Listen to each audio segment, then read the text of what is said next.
this meeting of the Municipal Council. It will now come to order. Please stand with me for a pledge. We will be having a moment of silence for Tony Viveros, who passed away last week.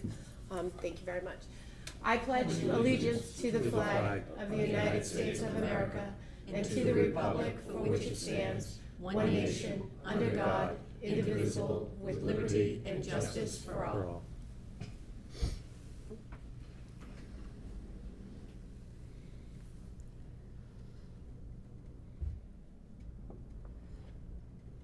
Thank you.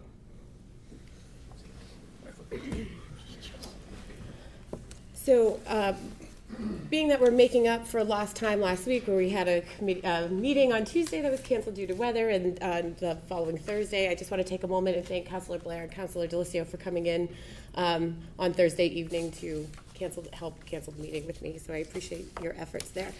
I would like to suspend the rules for this evening. I entertain a motion to suspend the rules. Second.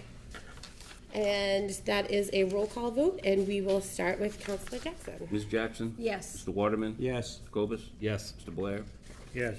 Mr. Delicio? Yes. Ms. Dolan? Yes. Ms. Reynolds? Yes. Ms. Holmes? Yes. Acting President Parika? Yes, 9 yeas, 0 nays. the motion passes, and we are operating under suspended rules. Excuse me for 1 second. I need to read the notice.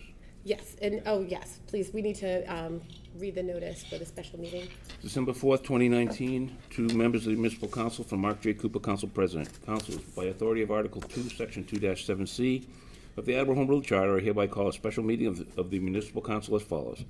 Tuesday, December 10th, 2019, at 7 p.m. in Council Chambers to discuss any legal matters before the Council. Sincerely, Mark J. Cooper, Council President. CC, Mayor Paul Heroux. Thank you very much. We have 5 public hearings this evening. Mr. Withers, if you'd like to read the announcement for the first public hearing. I will. The first public hearing is relative to the Class 2 auto license application from Lean's Auto Repair, Inc. at 141 Pine Street with 7 customer parking spaces and 29 display spaces. Thank you very much. Is there anyone here to speak in favor? Please approach the podium. If one could speak at a time, just state your name and address for the record, please. Good evening, my name is Luis Lanes, and I am the owner from Lanes Auto Repair. So for 141 Pine Street. Thank you very much. So you have a Class 2 auto license application. Is there anything you'd like to tell us about your business, or how long you've been in business, or things like that? My name is Dina Lins, and I am the wife of Luis Lins, and we are at 141 Pine Street. And he has been in business by himself for 21 years. He worked for the previous owner in Somerville, and he did work 21 years in Somerville, and now he moved to Attleboro, and he would love to have the dealer license. Thank you. And we have an auto repair license as well, and so he would like to bring some work over here to this community. Terrific. Thank you. Does anyone have any questions? Councilor Dolan. So you worked for the previous owner of this location No, in Somerville. in Somerville? Yeah. And so, but that place didn't have anything to do with No. this location? No. And so you purchased this property? Yes. And when did you purchase this property? July 3rd? Of 2019? 2019. And did you purchase everything that's on the property, or did you move all that stuff there when you got here? We move all the stuff. Okay. But you haven't owned a business previously? He owned the business over there at Somerville. Oh, you did? Your Yeah. husband? Yeah. You and your husband? Oh, okay. Okay, thank you. Councilor Delicio? Thank you. You're not operating out of that business, out of that space now, correct? Or I you work are? there, but Just auto repair.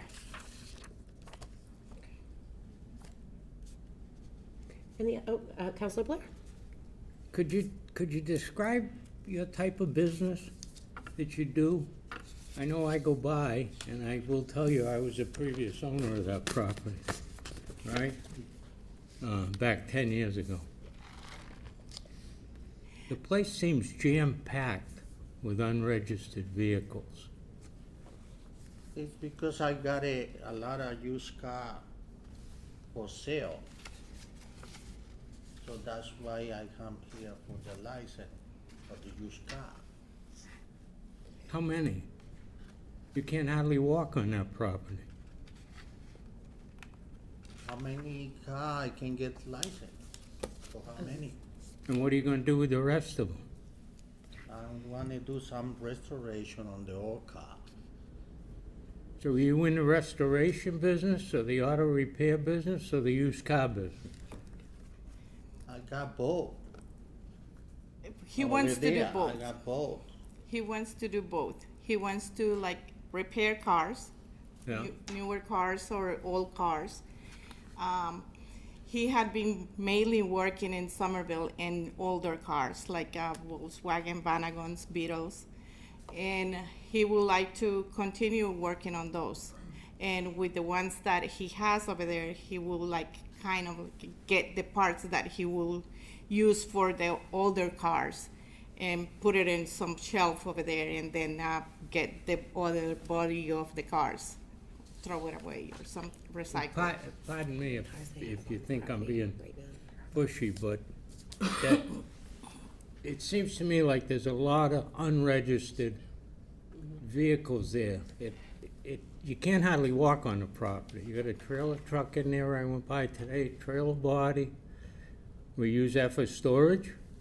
I got a lot of parts inside that. And he bought it just to like move, and now we are in the process still to rearrange the property. And the trailer is his nephew's trailer, I mean the truck. All right, well, I'm still a little confused, and I was there for a long time. Yeah. I bought that, built that garage in 1960. So. All right, I'm still a little confused. I'll stop by and take a look. Councilor Reynolds? So I think I'm going to just follow along with Council Blair for a minute.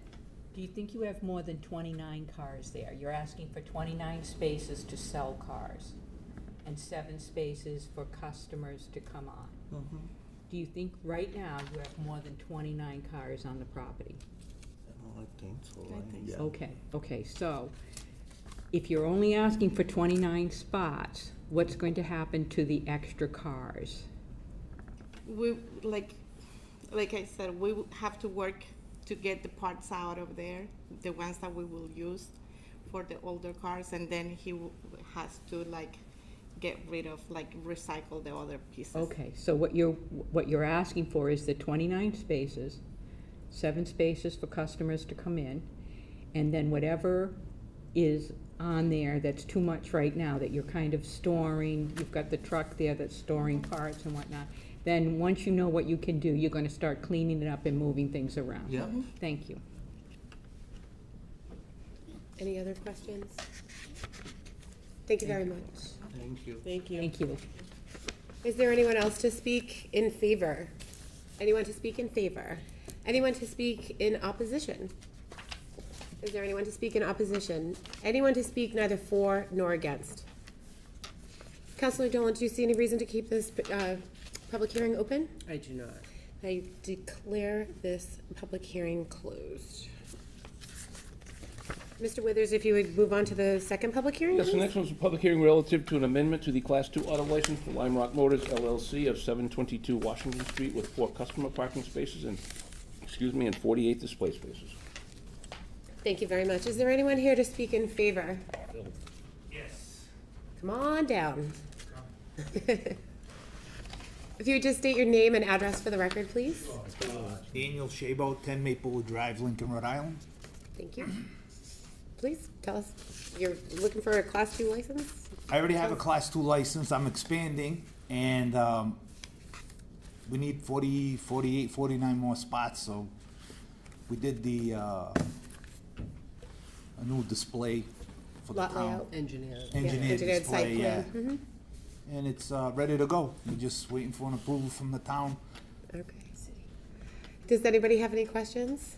Counselor Dolan? So it's 48, not 49, Dan, 48, yeah. 48. So, Dan and I have been very close lately. Right, Dan? She worked me hard. Believe me, she worked me hard. So I have you on speed dial. So he went through his engineered site plan, he did everything he needed to do. Could have been a little more timely, but you got it done. We got it done. And he's sworn up and down that he's gonna behave every single day from here on out, because he knows I'm here. I know you're watching closely. She does. And that's all. Thank you. Does anyone have any questions? Thank you very much. Thank you. Thank you. Good night, folks. Is there anyone else here to speak in favor? Is there anyone else here to speak in opposition? Is there anyone here to speak in opposition? Is there anyone here to speak neither for nor against? Councilor Dolan, do you see any reason to keep this public hearing open? I do not. Thank you very much. I declare this public hearing closed. Mr. Withers, if you would move on to the third public hearing? Yes, the next public hearing is relative to the requested change to the revised ordinance of the City of Attleboro, Section 16-12.26, hydrant use. Thank you very much. Is there anyone here to speak in favor? I don't have to give you any props, or any prompting on what you need to do when you go to the podium. Courtney Wunschel, Superintendent of Water in Attleboro, 139 Flint Street in Pawtucket. I am in support of the ordinance change. During sweeping and paving and milling projects, the Department of Public Works uses multiple hydrants. And, as Mike stated in our memo together, it is cost prohibitive to a sweeping or paving project for the water department to charge them for every single hydrant permit. The $200 is typically charged to contractors for a water department employee to come out, inspect this hydrant setup with the meter, the backflow, actually get the hydrant open and operational for the contractor. In the case of projects with DPW, there's a DPW department employee on site that can operate the hydrant. So there's not really a need for us to be the middleman and just charge DPW for it. Thank you. Does anyone have any questions for Ms. Wunschel? Oh, Councilor Holmes? Thank you. So the process now, can you explain what the process is now and what the change would look like? The fee, I'm a little bit confused. Well, the fee this year was a little bit off. There were contracts that got bid out for DPW contracts that Mike can obviously speak better to, but they didn't lay the cost of the permit fee onto the contractor. So this year, what the water department did, and this was with permission of the mayor's office, we charged them one fee per project. And it was basically just to go and inspect the setup, and then it fell on to an employee of DPW to go around and work with the contractor from there on in. And again, it's the fees, if they get into sweeping, I mean, you figure they use, I'm not sure what Mike's budget is for sweeping. They use 10 hydrants, there's $2,000 automatically off of his sweeping budget where they have to pay the fees. So this year, the way the contracts were written, it was unclear who the permit belonged to. So we charged DPW just the one fee. So that's how it worked this year. And so is that what you would like moving forward, or can I ask? Oh, please, yes. It's written actually to completely waive it for DPW. Okay. I've talked to Mike, and what we will do is periodic training with DPW staff, where we bring them down to the plant on West Street and just retrain them on hydrant operation. All right, thank you. Does anyone else have any questions? Councilor Jackson? Not a question, just a clarification. Thank you very much. So, Courtney, I know that this issue really came about when they were doing Wilmot Street over, because they had to go up a long street, and all of a sudden they were just surprised by the fact that they were gonna get charged every time to get somebody from the water department to come out and open up a hydrant, when in fact, DPW has done it forever by Right. themselves without having the water department come out.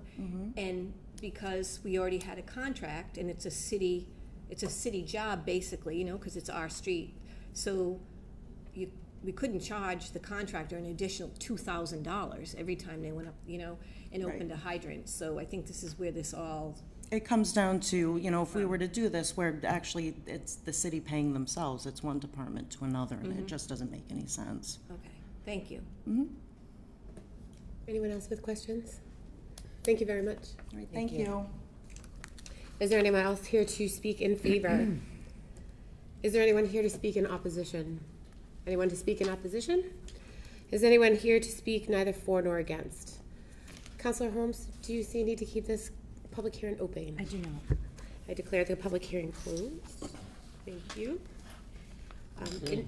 The next public hearing, relative to the proposed amendment, revised ordinance of the City of Attleboro, Section 10-5 parking, to reflect the change from southerly side parking to northerly side parking on Maynard Street from Maury Street to Brook Street. Is there anyone here to speak in favor? Anyone to speak in favor? Anyone to speak in opposition? Is anyone here to speak neither for nor against? I will just make a very brief comment about this. Everyone in their boxes should have the appropriate language that came through from Mr. Lacasse, that I will bring out of committee, obviously not this evening, but the next time. I might actually call for a committee meeting before our meeting next week, being that in this capacity I can't do that for this evening. And did everybody receive that? Terrific. Councilor Reynolds. Yes. Do you see any reason to keep this? No, I do not. This public hearing open. So I declare that one closed. Thank you. And finally. Yes, the next public hearing and last and final is relative to the request to delete the following language from revised ordinance of the City of Attleboro, Section 10-5 parking as follows. South Main Street westerly side, beginning at a point 185 feet northerly of Wall Street for a distance of 122 feet northerly. Thank you. Is there anyone here to speak in favor? Anyone here to speak in favor? Anyone to speak in opposition? Is there anyone here to speak neither for nor against? Again, Councilor Reynolds, do you see any reason to keep this public No, I hearing do open? Thank you very much. So I also declare that one closed. So now we move on to the mayor's communication. Okay. December 3rd, 2019, dear municipal councilors. I respectfully submit a communication from Superintendent of Water Courtney Wunschel regarding the need for funds to continue with the Water Department's ongoing water meter replacement program for fiscal year 2020. To date, 83% of the residential meters in the city have been upgraded through this program. These funds will be used to purchase approximately 600 meters with associated fittings, supplies, equipment, and one new set of meter reading equipment.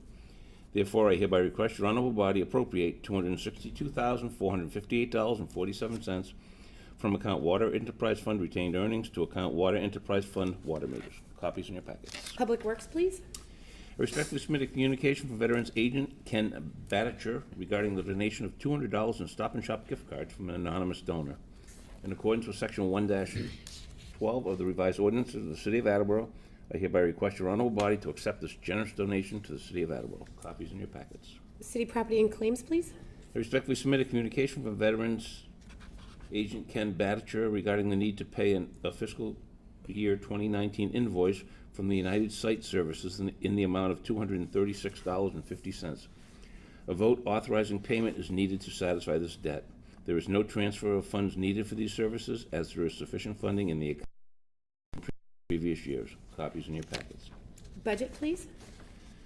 As you are aware, on April 23rd, 2019, your honorable body voted to amend the revised ordinance of the City of Attleboro to add Section 10-14 Beagle Club Road. Additionally, on February 6th, 2018, your honorable body voted to amend Section 10-5.2A, prohibited on certain streets, and adopt Section 10-5.15, seasonally prohibited on certain streets. Now that all the requirements have been met on Beagle Club Road to enforce Section 10-14 Beagle Club Road, the following should be deleted from the revised ordinance of the City of Attleboro. Delete only the following wording from Section 10-5.2A. Also see section 10-5.15, seasonally prohibited on certain streets. Delete in its entirety, section 10-5.15, seasonally prohibited on certain streets, adopted 2/6/18.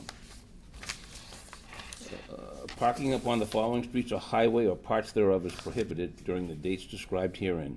Beagle Club Road, both sides of the entire street from June 1st through and including the day after Labor Day of each year. Furthermore, I hereby request your honorable body to hold a public hearing at the appropriate time on the above ordinance changes.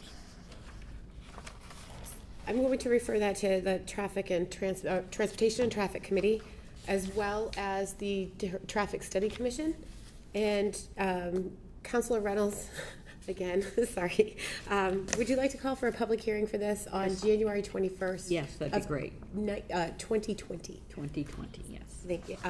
January 21st, is that what? January 21st, 2020. Okay. Second.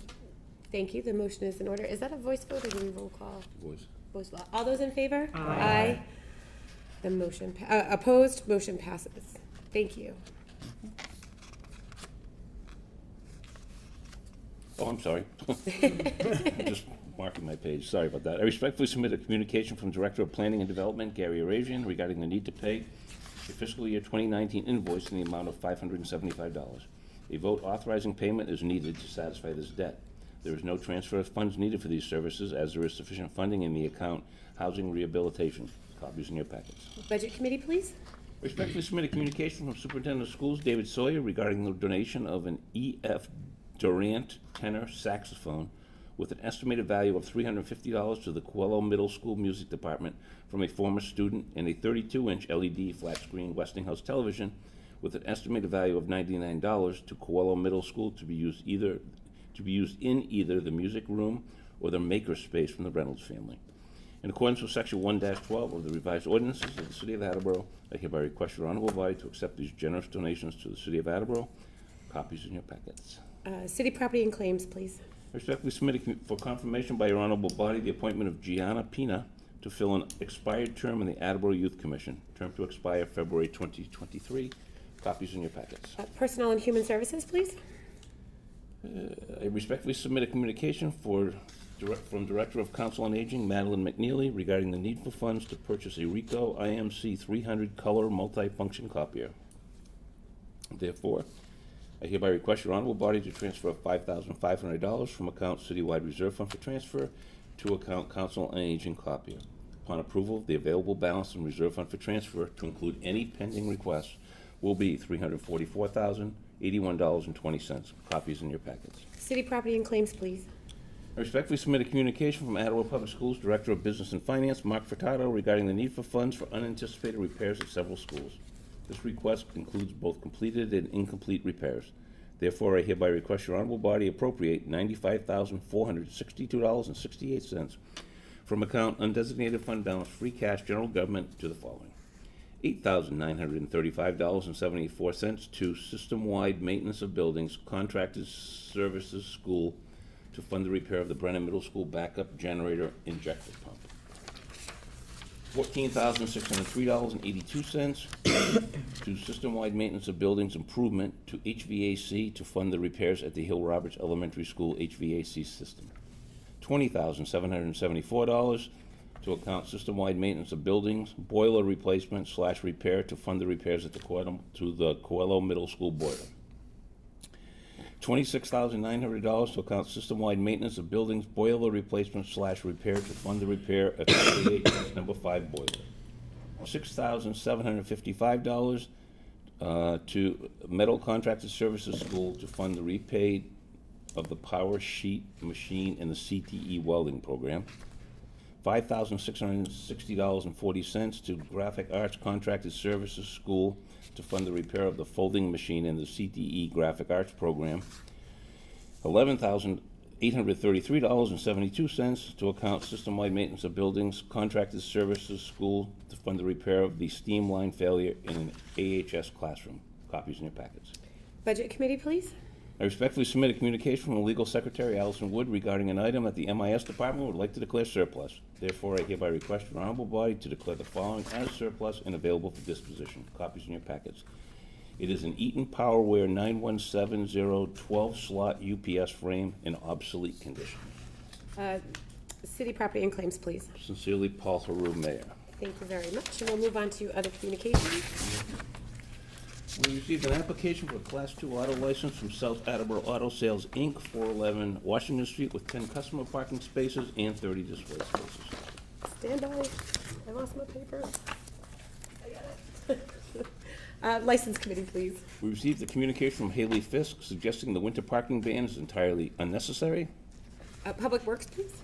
We received a communication from Robert Peterson suggesting the parking ban is outdated and should only be administered on storm days. Public Works, please. We received a communication from George H. Jackson II suggesting the parking ban should be replaced with an as-needed parking ban, as the current ban is unrealistic for many residents. Public Works, please. And finally, we received a communication from Amy Lambert of 933 Pleasant Street addressing the need to move an existing sign showing turn ahead for Pike Avenue, as her driveway is being mistaken for Pike Avenue.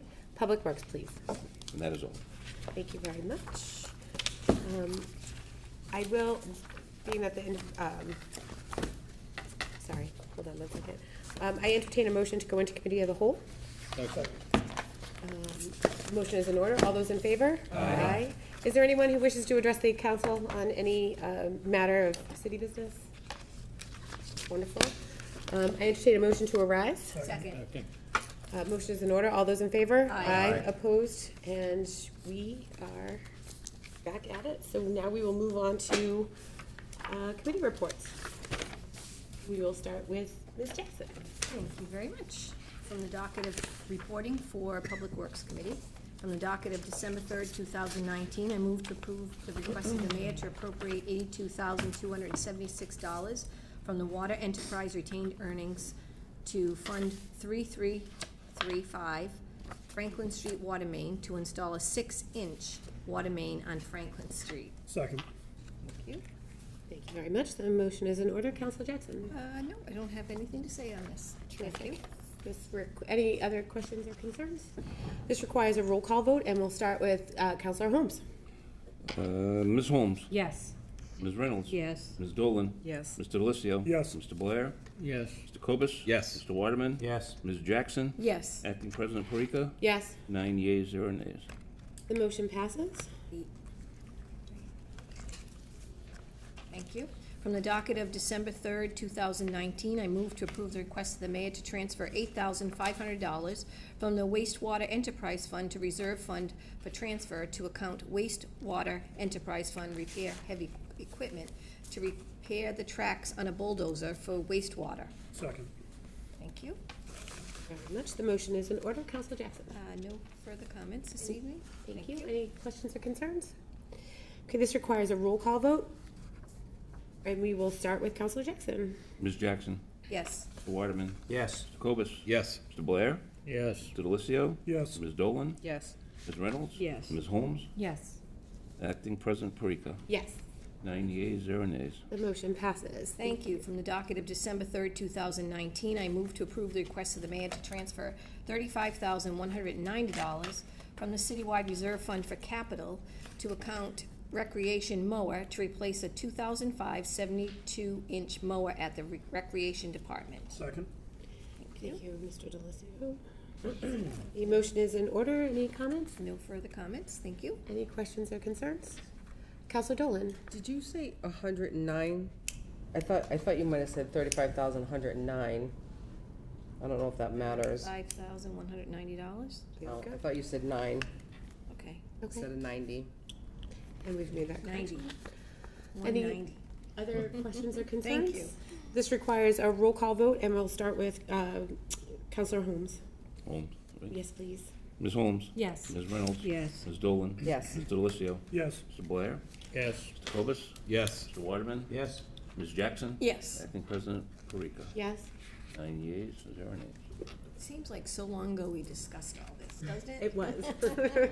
From the docket of December 3rd, 2019, I move to approve the request of the mayor to transfer $29,157.05 from the citywide reserve fund for capital to account recreation purchase of vehicle to replace the recreation department 2003 Ford Ranger. Second. Thank you. Thank you. The motion is in order. Counselor Jackson? No other comments? Any other comments or questions? This requires a roll call vote, and we will start with Counselor Jackson. Ms. Jackson? Yes. Mr. Waterman? Yes. Mr. Cobus? Yes. Mr. Blair? Yes. Mr. Delicio? Yes. Ms. Dolan? Yes. Ms. Reynolds? Yes. Ms. Holmes? Yes. Acting President Perica? Yes. 9 yeas, 0 nays. Thank you. The motion passes. Thank you. From the docket of December 3rd, 2019, I move to approve the request of the mayor to transfer $33,261 from account Citywide Reserve Fund for Capital to account Recreation Outdoor Facility Improvements to do repairs and maintenance on walks and parking lot at Ponce and Hewitt Recreational Facility. Second. Thank you, Mr. Delicio. The motion is in order. Any comments or questions? Any comments? Yeah. I just have one. It's just, Ponce and Hewitt is such a jewel to us. We're very, very fortunate, and we're fortunate mostly to have Dennis Walsh as our director and his staff. They do a phenomenal job with all of our fields, and I just want to say I really appreciate them. I couldn't agree more. Thank you. Any other questions or concerns? This requires a roll call vote, and we'll begin with Counselor Holmes. Ms. Holmes? Yes. Ms. Reynolds? Yes. Ms. Dolan? Yes. Mr. Delicio? Yes. Mr. Blair? Yes. Mr. Cobus? Yes. Mr. Waterman? Yes. Ms. Jackson? Yes. Acting President Perica? Yes. 9 yeas, 0 nays. The motion passes. Thank you. From the docket of December 3rd, 2019, I move to approve the request of the mayor to transfer $150,267 from account Citywide Reserve Fund for Capital to account Public Works Dump Truck to replace a 6-wheel dump truck recently taken off the road. Second. Thank you. Thank you, Mr. Delicio. Counselor Jackson, any I have comments? no other comments this evening. We discussed it again a couple weeks ago now. Right. Any other questions? Counselor Delicio. I just want to reiterate the importance, and we'll see this with the other DPW vehicles coming out, the importance that we find the city in a program where we can continuously and appropriately rotate these vehicles out. So as Mike said, he's coming to us every, 2 years as opposed to every 5 years trying to get, we have vehicles going back to the late 80s, so as the city continues to grow, we need to come up and be nimble enough to ensure that we're able to take care of these purchases as they arrive. Thank you. Terrific. Any other comments? Counselor Cobus? One of the things, so overall here, we're approving, provided this goes through, roughly $250,000 of spending from the new reserve fund for capital, which, if I'm correct, is about half of it is being spent right now for what we set aside.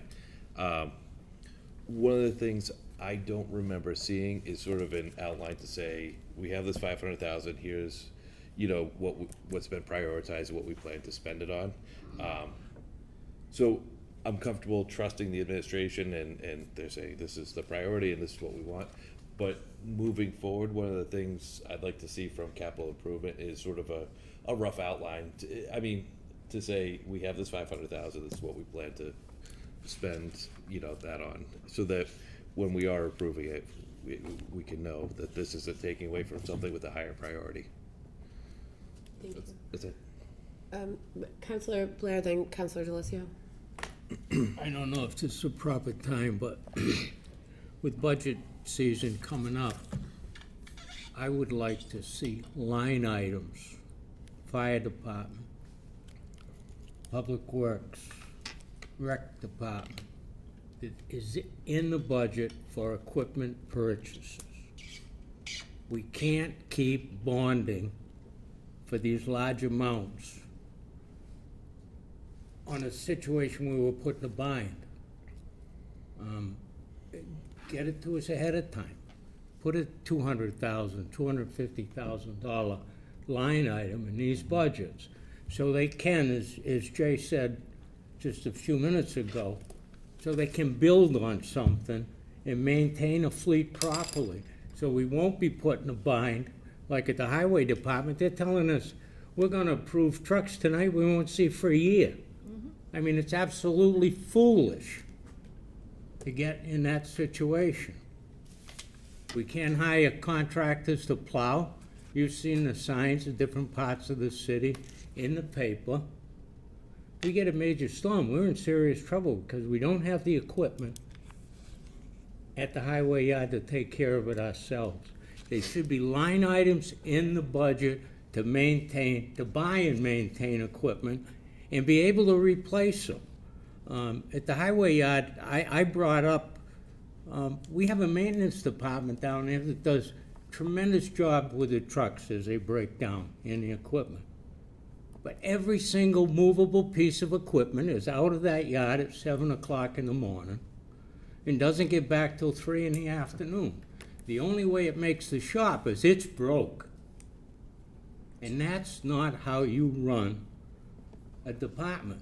And I give them credit for what they're doing. I'm not taking anything away from the guys down there. But it's poor, do I want to say administration? But it's poor management. Let's get it on track with a budget item, a budget line in the budgets so that we can buy, maintain, and keep our departments equipped so they can do the job right for the citizens of Attleboro. And everybody say a little prayer this week, we don't get a heavy winter. Thank you. Councilor DeLucia. Thanks. I just wanted to, Council Corpus, I agree 100% with your sentiments. I think that this isn't anything new. It's something that we've been dealing with, and I'm on board. I think where I'm going to be pushing as the budget chair is to work with Council Conti to ensure that we have the department heads come back down, because a lot of this, we see it in the capital improvements. We know that equipment breaks down. The more it's used, the more it breaks down. We do have a budget meeting Thursday where I intended to raise some of these concerns to the treasurer and the auditor to see what our options are. The other thing, and Council Blair, I agree, the more and more usage that we have and the more that we're sticking these pieces of equipment together with duct tape and bubble gum, it's a safety risk. It's a safety risk to the residents. It's a safety risk to the men and women down in that department. So kudos to Mike and even his predecessors who've had to deal with this. I remember, again, I keep talking about it, going down in 2011 or 12 and looking at some of these vehicles and it feeling like a museum because these pieces of equipment were that old. So I like Mike's plan of being able to get, whether it's just one brand, whether it's Ford's or John Deere's, however you put it, it's going to make it last a little bit longer. It's a little more effective, and I think that this is the start of that plan that we want to see. So this will be my comments for this piece of business as well as the next. Thank you. Councilor Dolan. Oh, I'm sorry, you looked that way, I'm like, anyway, I agree with mostly what everybody said. I mean, that's the whole point of capital improvements, is to put everything out as a priority.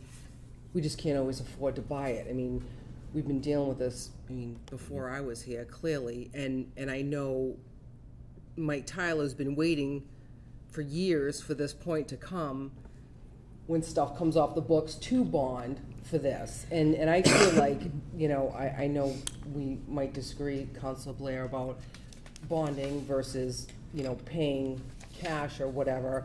I think that would put us more in a bind. But I don't like the idea of buying all the vehicles at once. But that's where we are right now. And I'm totally on board being on Capital Improvements Committee to get some type of rotating for every department for the vehicles. And that concludes my comments. Thank you. Councilor Waterman. I agree with Councilor Dolan. I consider this an emergency situation. And we're in a situation where we're really forced to have to bond at this point. But I would hope that in the future that we are able to get into a budget. I agree with that. Councilor Jackson. Thank you very much. So I agree with a lot of things that Councilor Blair said. How long have you sat on this council, been sitting on this council? 20 wonderful years. So I wish you had suggested it over the last 21 years. I have. Because it's been, because right now, I know that Councilor Conti, when he was down with us at the highway yard, he had said to Mr. Tyler, I'd like to see you start doing a rolling plan. I guarantee you Mr. Tyler has that rolling plan all ready to go, and he's going to present it to all of us next time. So it's good that you mentioned that, and I'm glad that you're supporting it, because yes, it is a necessary thing, but they are all top priority vehicles. Every one of them is needed throughout the public works, and Dennis Walsh said the same thing with his recreation. Councilor Blair? I agree with what you're saying, Katie, except for one vehicle. And I told Mike that. Yeah, we haven't gotten to that one yet. Yeah. But I've said this for 20 years. You're gonna buy it, maintain it. And the way the system is set up now, and we've gotten to such dire shape down there, we can't maintain anything properly. And we don't maintain it properly. It doesn't get maintained till it breaks, Katie. I know equipment, and this stuff is old. There he is out there, he's throwing daggers at me. But they don't have the opportunity to maintain it right. I said that before, and I'll say it again. Well, So if we don't get something going in a fashion, we're gonna be in this same trouble. When you buy it all together, it wears out altogether. that's right. So- And that's what Mr. excuse me, may I? Are you all set, Peter? And that's Yeah. that's what Mr. Tyler did say too. He said that. He said, you know, they have a problem because they have all these trucks coming out and they're coming offline. But I would disagree with you that we don't maintain them, because there is no better mechanics than what the Public Works yard has. There's nobody else that has a mechanics like that, that can take care of and can do initiative, can go around, go above and beyond and find parts and just come up with initiative ideas to try and fix things when they break, so that we can hold on to them, because we are not allowing them to buy new vehicles. And we shouldn't be having an argument about it, because we're kind of agreeing on this. Excuse me? All right. So if it's all right with you two, I think we'll move along. Yes, I think we should. Is there any other commentary from maybe this side of the U? How's that? All right. This requires a roll call vote, and we'll start with Councilor Jackson. Ms. Jackson? Yes. Mr. Waterman? Yes. Mr. Cobus? Yes. Mr. Blair? Yes. Mr. Delicio? Yes. Ms. Dolan? Yes. Ms. Reynolds? Yes. Ms. Holmes? Yes. Acting President Parika? Yes. 9 yeas, 0 nays. Motion passes. Councilor Jackson. Thank you. From the docket of October 22nd, 2019, I move to approve the request of the mayor to approve the following loan order. Ordered that $734,000 be appropriated for the cost of purchasing and equipping Public Works departmental vehicles equipment, that to meet this appropriation, the treasurer, with the approval of the mayor, is authorized to borrow $734,000 under section 7(1) of chapter 44 of the general laws. Any premium received by the city upon the sale of any bonds or notes approved by this order, less any such premium applied to the payment of the costs of issuance of such bonds or notes, may be applied to the payment of costs approved by this vote in accordance with chapter 44, section 20 of the general laws, thereby reducing the amount authorized to be borrowed to pay such costs by a like amount. Second. Thank you. Thank you, Mr. Delicio. Ms. Jackson, any? Nope, we had our public hearing. Nobody spoke against it at the time. Then, let's see. So we had Barry Lacasse here at the public hearing, and then Mr. Tyler came down, Superintendent Tyler came down the following week to my committee meeting. Nobody spoke really against anything, so I'm moving this forward. Terrific. Any other comments? Mr. Blair? Just one, I will be voting for this tonight, over and above my own common sense, that we shouldn't be buying cars that require electricity at this point. They're not practical yet. We don't have anybody to work on them. Mr. Tyler needs a vehicle, I understand that, and I support that. But he does not need that particular automobile. A regular Explorer, fine, that's even a little questionable. You can buy a 5-passenger pickup truck which would have a dual purpose. I know he needs transportation when he goes to meetings. That Explorer won't hold any more than that extended cab F-250, F-150, and it's more practical. We can't save the planet here by spending city taxpayers' money on something that's not proven yet. And those vehicles are not proven. We don't have anybody citywide to work on. It's going to be a maintenance problem. As I said earlier, 4 or 5 years down the line, it might be the way to go. It's not the way to go. And common sense would not have put that vehicle in that bond issue. End of comment, Mr. Conti. Mr. Conti. Any other questions or concerns? Councilor Holmes. Thank you. I just wanted to really thank Councilor Jackson because I know she had mentioned inviting some of the department heads down, but we also did do a visit there, and it became very clear that we do need to vote yes on this, and I appreciate that. That concludes my comments. Any other questions or concerns? This it calls for a roll call vote, and we do need a majority, a supermajority. Could it do 2/3? 2/3. Thank you, Ms. Jackson. Start with Councilor Holmes. Yes. Thank you. Ms. Holmes? Yes. Ms. Reynolds? Yes. Ms. Dolan? Yes. Mr. Delisio? Yes. Mr. Blair? Yes. Mr. Cobus? Yes. Mr. Waterman? Yes. Ms. Jackson? Yes. Acting President Perica? Yes. 9 yeas, 0 nays. Motion passes. Thank you. And lastly, from the docket of August 15th, 2017, I move to strike the following motion, that Riverfront Drive be renamed Judy's Way. Second. Thank you. We Thank you. spoke about, The motion is in order. excuse me, Any comments? sorry, I didn't mean to jump No, the that's gun. okay. I think I got a little excited with the vote. Yes, so I did mention this a couple weeks ago at my committee meeting. I did get a chance to speak with former Mayor Dumas with regards to this, and he had a conversation a while back with the family of former Mayor Judy Robbins, and he had spoken with her about it as well, and this isn't something that she would have wanted, so. Any other comments or questions or concerns? This also requires a voice vote. All those in favor? Aye. Aye. Opposed? Motion passes. Thank you. I have no further business this evening for Public Works, but I would like to call for a committee meeting at the appropriate time this evening. Thank you. Mr. Waterman. Yes, reporting from the Personnel and Human Services Committee from the docket of April 3rd, 2018. I move to strike the following, that in accord with the City of Attleboro, Massachusetts City Charter, Article 3, Section 3-1, which reads, and I quote, "The mayor shall receive for his services such salary as the municipal council shall by ordinance determine within the first 18 months of the term of office, and is to be effective at the start of the next term of office.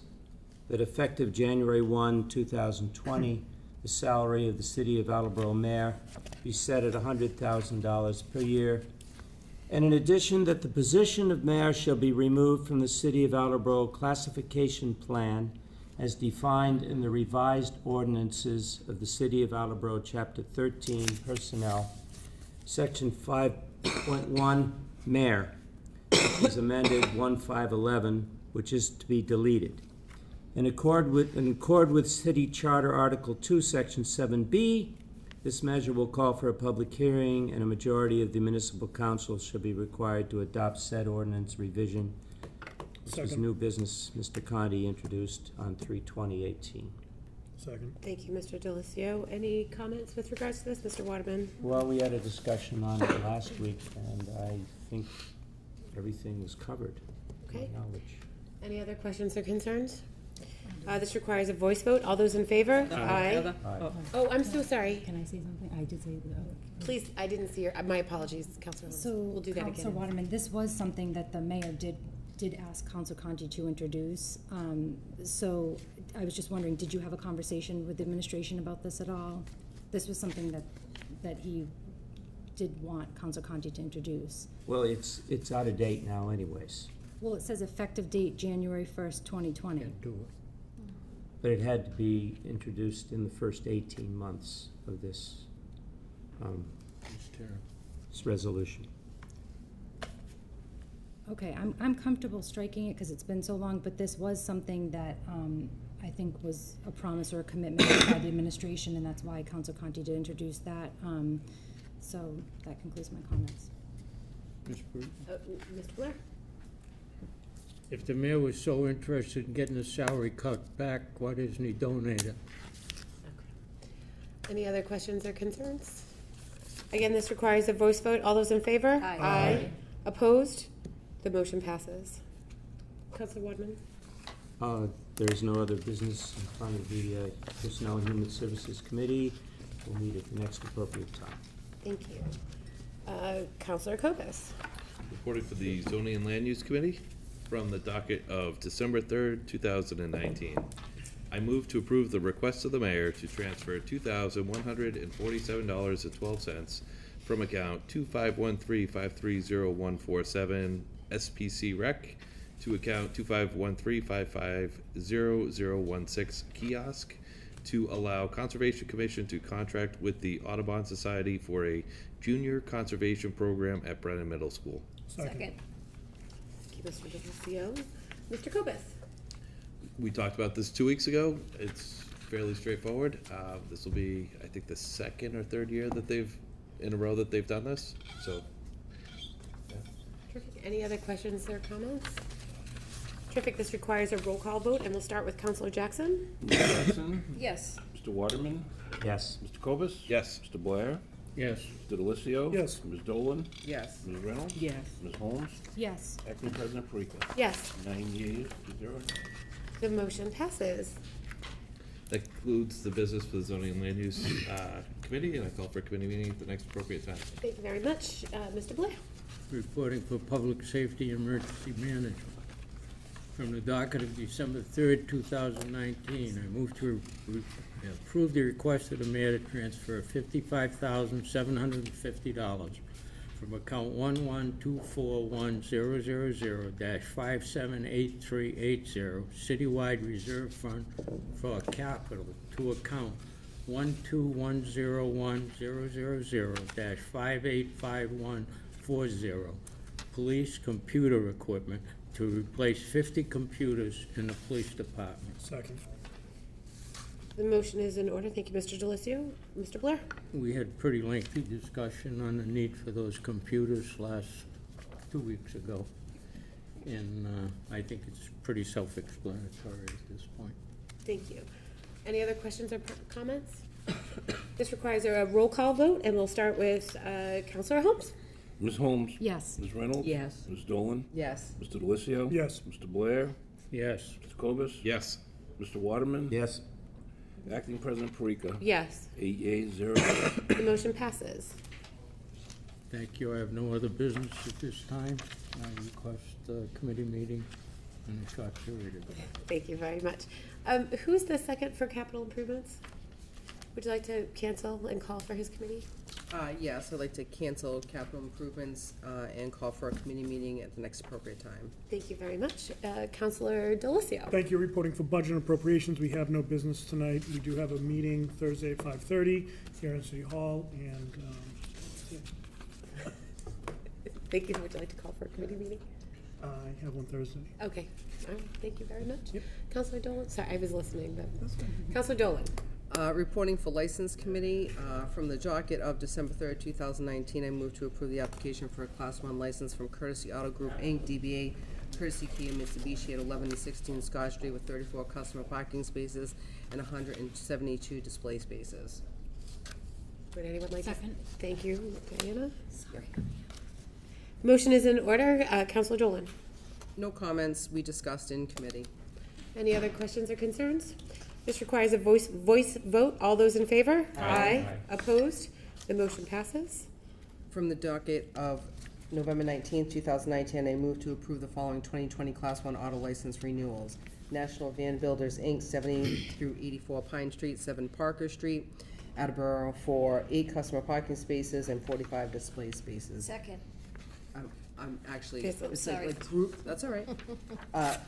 The next one is Priority Automotive LLC DBA Cerrone Chevrolet Buick GMC Trucks, 103 Washington Street, Attleboro for 85 customer parking spaces and 228 display spaces. Second. Thank you, Ms. Jackson. Motion is in order. Councilor Dolan. We discussed in committee. Don't have any further comments. Any other questions? Oh, Councilor Copus. How many display spaces? Oh, Wait, 288? what did I say? 228. So, Oh, excuse me, 288. Can we adjust that? Yes. Thank you. Sorry. That's all right, thank you. Okay. Any other questions or concerns? The motion is in order and requires a voice vote. All those in favor? Aye. Opposed? Motion passes. From the docket of November 19, 2019, I entertain a motion to approve the following applications for 2020 Class 2 auto license renewals. County Auto Sales and Service, Inc., 42 County Street, for 10 customer parking spaces and 28 display spaces. David Montenegro, DBA Old School Auto Sales, 187 Cumberland Ave, Attleboro, for 4 customer parking spaces and 29 display spaces. Vashon Motor Company, Inc., 957 Washington Street, Attleboro, for 12 customer parking spaces and 55 display spaces. Second. Thank you, Councilor Jackson. Councilor Dolan. No comments, discussed everything in committee as well. This also, any other questions or concerns? This also requires a voice vote. All those in favor? Aye. Opposed? The motion passes. That's all the business I have this evening for License Committee, and would like to call for a committee meeting tonight. Thank you very much. Councilor Reynolds. Reporting for City Property and Claims Committee from the docket of December 3rd, 2019. I move to transfer $19,860 from Citywide Reserve Fund for transfer to Public Works Professional Services to install an ornamental street light on the corner of Pleasant Street and Emery. Second. I'm going to catch up. Motion is in order. I just have to catch up with you. I don't have your signed copy for whatever reason. So just give me 1 second. I have it here. Did you find it? We're all set. Okay. The motion is in order. Any comments? We had Mike Tyler speak to us a little bit about this for the cost that people thought was overly expensive, and it made sense, and so I say we should vote in the positive for this. Terrific. Any other questions or concerns? Let me just. All right. This requires a roll call vote. We start with Ms. Jackson. Ms. Jackson. Ms. Jackson. Yes. Mr. Waterman. Yes. Mr. Cobus. yes. Mr. Blair. Yes. Mr. Delissio. Yes. Ms. Dolan. Yes. Ms. Reynolds. Yes. Ms. Holmes. Yes. Acting President Parika. Yes. 9 yeas, 0 nays. Motion passes. From the docket of December 3rd, 2019, I entertain a motion to approve the request of the mayor to transfer $3,511.60 from Citywide Reserve Fund for transfer to collector recordings to fund 125 documents at the Registry of Deeds. Second. Thank you, Ms. Jackson. Ms. Reynolds? Any comments or No, questions? no, I have none, sorry. Any other questions or comments? This requires a roll call vote, and we'll begin with Councilor Holmes. Ms. Holmes. Yes. Ms. Reynolds. Yes. Ms. Dolan. Yes. Mr. Delissio. Yes. Mr. Blair. Yes. Mr. Cobus. Yes. Mr. Waterman. Yes. Ms. Jackson. Yes. Acting President Parika. Yes. 9 yeas, 0 nays. Motion passes. From the docket of May 21st, 2019, I move to amend the request of the mayor and refer back to the administration the request to surplus the old Richardson School building at 95 Pine Street and make it available for disposition pursuant to Chapter 2-11.2, disposition of real property, including a public hearing. The assessed value of this building is $1,696,900. Second. Thank you, Mr. Delissio. Ms. Reynolds? We had a very long and confusing discussion on this a week ago, and so I am now going to move to amend it Second. back to its original. And may I read the Sure, please do. So I entertain a motion to amend back to the original, which will read as, I entertain a motion to approve the request of the mayor to surplus the old Richardson School building at 95 Pine Street, make it available for disposition pursuant to Chapter 2-11.2, disposition of real property, including a public hearing. The assessed value of this building is $1,696,900. Second. Thank you, Mr. Delissio. Okay, so the motion is in order on the amendment. Any comments? My reason for going back is the one that originally I stated is that I am voting no on this, which a no vote would be to not approve this. And those are my comments. Thank you. Mr. Blair? I think I agree with Sarah on that we shouldn't sell it. I will also be voting no. Let's not be short-sighted on the sale of that property. Recreation uses it for parking. There is no parking on the east side as much as the recreation is used. We're gonna be looking at a public safety building shortly down the line. That's the next big project, might be 5 years from now or whatever, but that's a piece of property we wouldn't have to buy. Don't be short-sighted about selling something off for a couple bucks just to get it off our hands. We're spending a lot of money at Highland Park that we didn't have to spend, but the people wanted it, so we're spending it.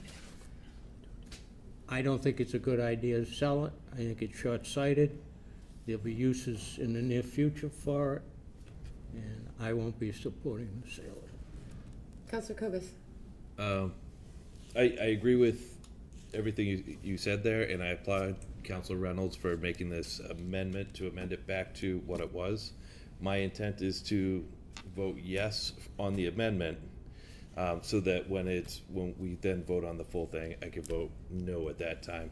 I think, as opposed to sending it back where we've already had a public hearing, and then trying to figure out, do we need another public hearing if it comes back down? If we just vote it down, and then if the administration wants to send it down again, they can, and we can start from scratch and have a new public hearing.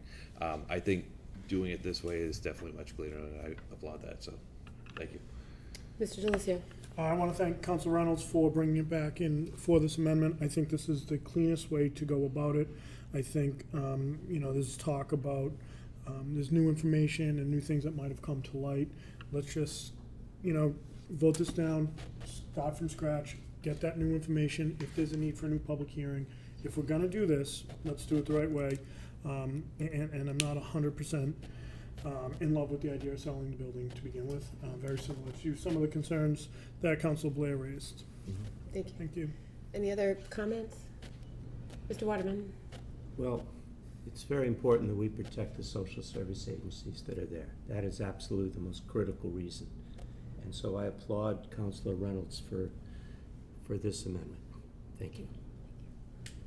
Any other questions or comments? Mr. Blair, would you take the chair? Sure.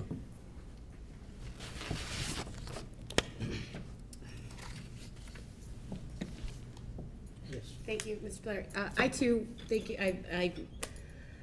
I'm very grateful that we are actually going to move forward and take a vote on this particular piece of business. I was not here for the committee meeting when we had conversation about it. So thank you, Councilor Reynolds, for making a motion to amend it back. Our job as councilors is to take the vote and move along with it. I think main services, they're tenants. They're City of Attleboro, they're tenants of ours. And we need to maintain those, we need to protect them, and we need to provide the tenants in the Richardson School with a slice of, they have to understand that we're not interested in kicking them out to the curb. We've all taken different tours of it. We've had conversations here on the floor. I will be supporting the amendment, and I will not be supporting the motion as it moves forward in the full council. But thank you, Councilor Reynolds, for bringing it back tonight. I truly, as one of my last votes, I'm very grateful to be able to take this vote and vote it down. Thank you. You're welcome.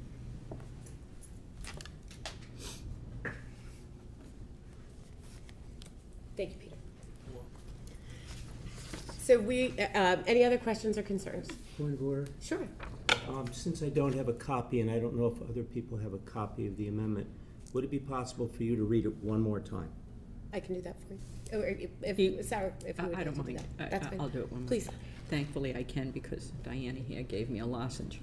I entertain a motion to approve the request of the mayor to surplus the old Richardson School building at 95 Pine Street and make it available for disposition pursuant to Chapter 2-11.2, Disposition of Real Property, including a public hearing. The assessed value of this building is $1,696,900. Thank you. So we are voting on the amendment, and then we'll go to and if that is approved, we will move on to voting on the motion as amended. Are you, this is simply to say yes. Say yes to the amendment. Yes to the amendment, if you approve the amendment. And then no to the amended And we'll motion. We'll go I'm back to sorry. that. That's okay. All right, so we will take a vote as amended, roll call vote for that. And we will start with Counselor Holmes. Ms. Holmes? Yes. Ms. Reynolds? Yes. Ms. Dolan? Yes. Mr. Delicio? Yes. Mr. Blair? Yes. Mr. Cobus? Yes. Mr. Waterman? Yes. Ms. Jackson? Yes. Acting President Parika? Yes. 9 yeas, 0 nays. The motion as amended passes. Now we are on to the full motion. Any questions or concerns? So if we vote in the affirmative, it is to surplus and disposition the building. If it is a no vote, it's for us to maintain it and retain it. Any questions with regards to that on what we're voting on? Terrific. And we will start with Councilor Jackson. Ms. Jackson? No. Mr. Waterman? No. Mr. Cobus? No. Mr. Blair? No. Mr. Delicio? No. Ms. Dolan? No. Ms. Reynolds? No. Ms. Holmes? No. Acting President Parika? No. 0 yeas, 9 nays. The motion fails. From the docket of March 19th, 2019, I move to strike the following: allow passive recreation on property formerly known as Highland Country Club. Second. Thank you, Councilor Jackson. Any comments? Let me just catch up. Hold on 1 second. Me too.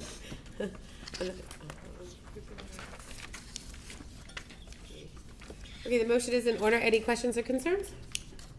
This requires a voice vote. All those in, oh, I'm sorry, Councilor Waterman. Yes. I would like, if you would please, to tell me, or tell the public, rather, not just me, what the definition of passive recreation means here. Why? First of all, Point of order. Yeah, that's Point of With all order, due it's respect, not. I don't think that it's an appropriate time to have that conversation. I think it's long unfair to, passed. It's yeah. passed. Let me just say this Because to the you. discussions Council. about this, striking the motion. Yeah, I'm striking it because it's already been done.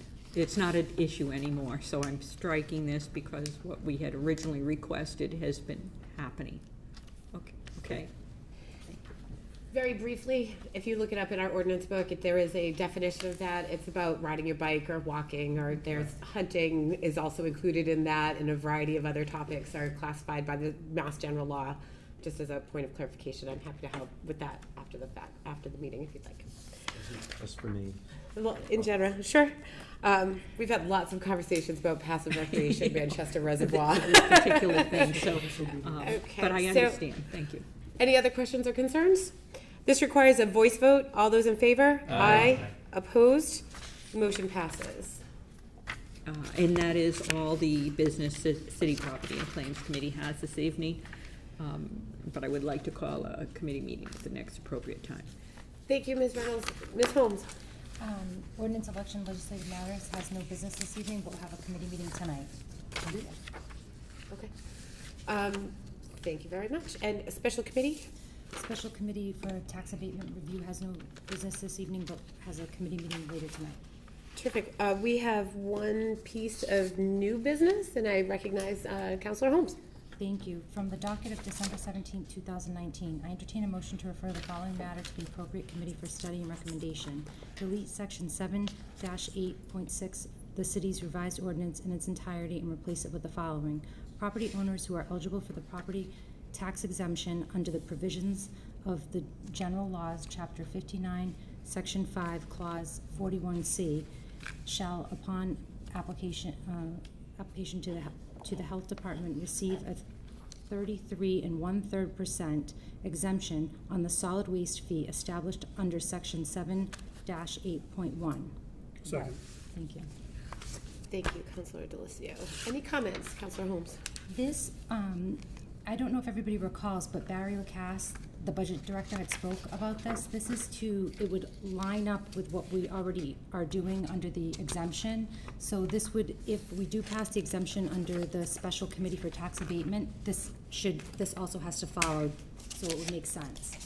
Because it would basically be following the along with what we're looking at to doing already. Any other comments? You look confused, Council Curbis. Do you remember him speaking on that? And- Oh, So, Council Cobus?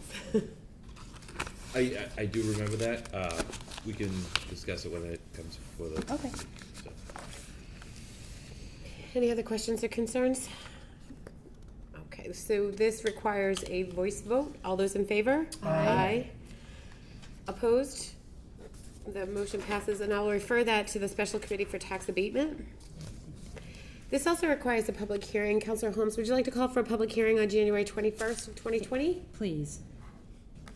Do you have a second? Second. Thank you very much. All those in favor? Aye. Aye. And we will have a public hearing on January 21st.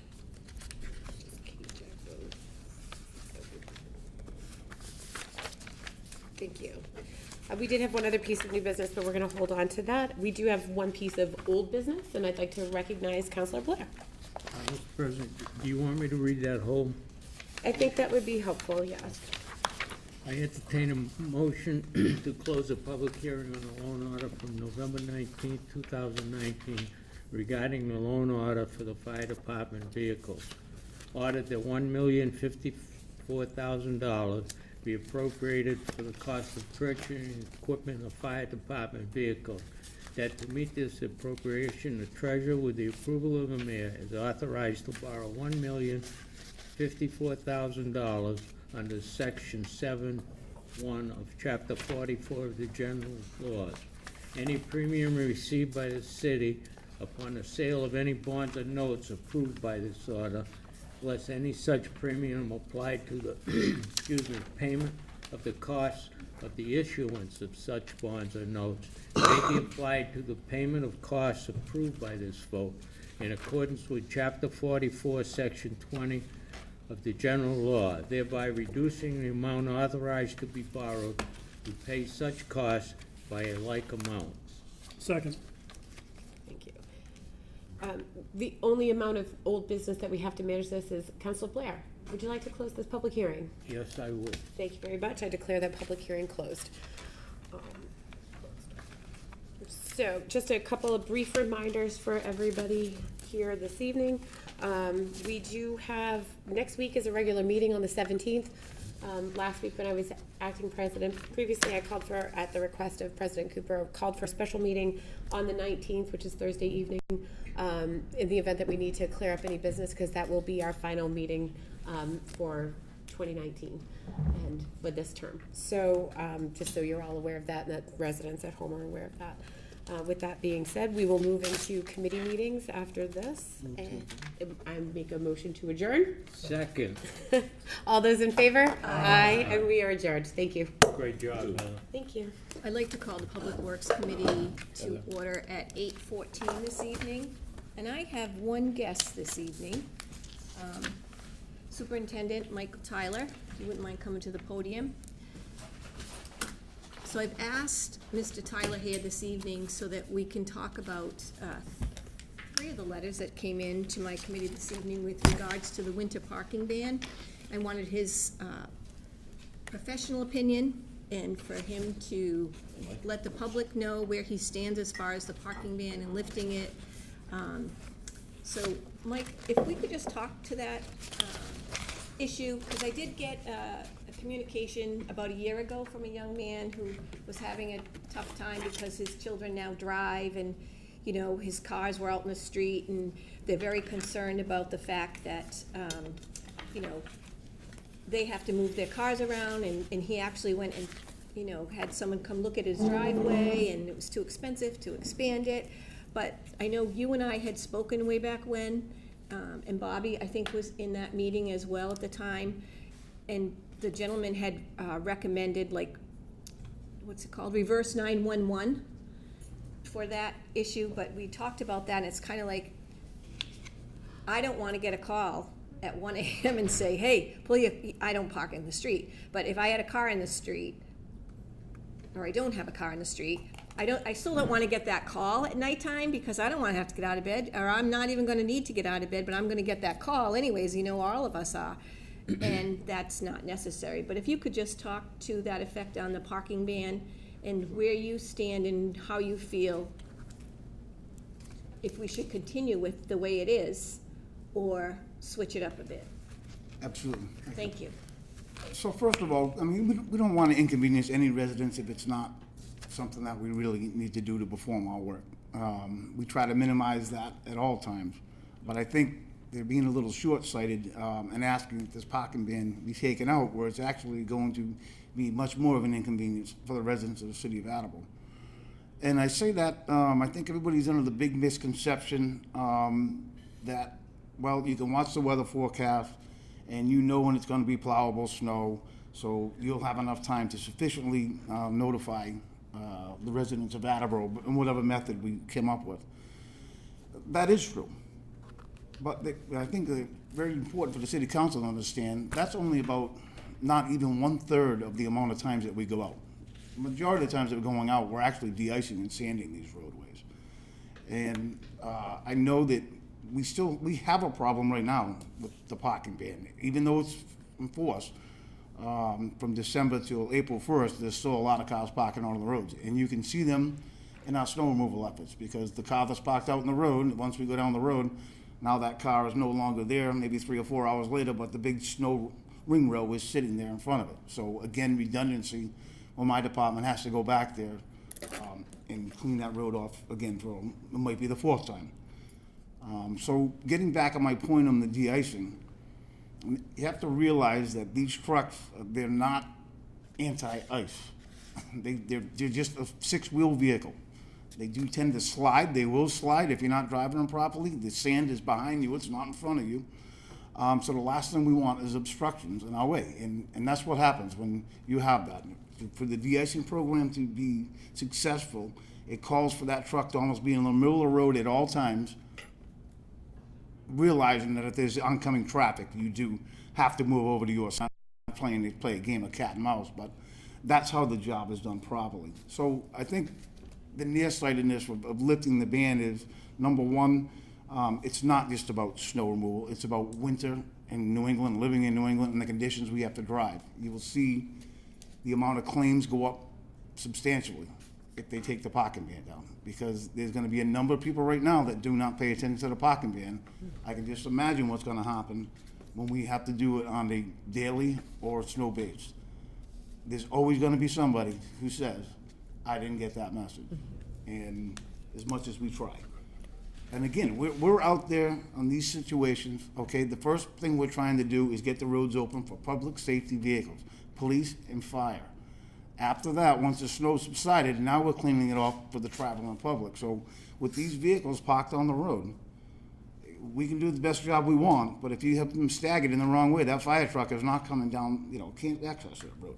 So again, I think I hate to inconvenience anybody, but I'm sorry to do the job properly and not be redundant in the work that we do, and to limit the amount of liability to the city of Attleboro. Like I said, all it would take is a 6-wheel truck with a plow on it to go sanding around a corner, and having a vehicle sitting on the side of the road. That's a danger for, recipe for danger. So I haven't, and I know I'll get in trouble for this comment, but I have not heard what I feel is a realistic reason to lift the parking ban. Inconvenience is not a realistic reason to lift the public safety measure. I have things in my life that I have to do now that I have a son with a vehicle that doesn't support 3 vehicles in my yard. I'm sorry, but it's just the way it is. So again, I'm against lifting the ban. I think it's going to create much more havoc than the city council could imagine. I think, as you'll know, even during the last ones, I do not usually lift the ban. I do not extend the ban into the next morning. That used to be a big thing before they would. I've only enacted that once since I became the superintendent, because things are a little bit different during the daytime. The visibility, the product, the way it's working. So again, we try to play the convenience card with everybody too. We don't want to see people inconvenienced. That's not what we're here for. But again, it's about public safety, and I think that would really jeopardize public safety by lifting that ban.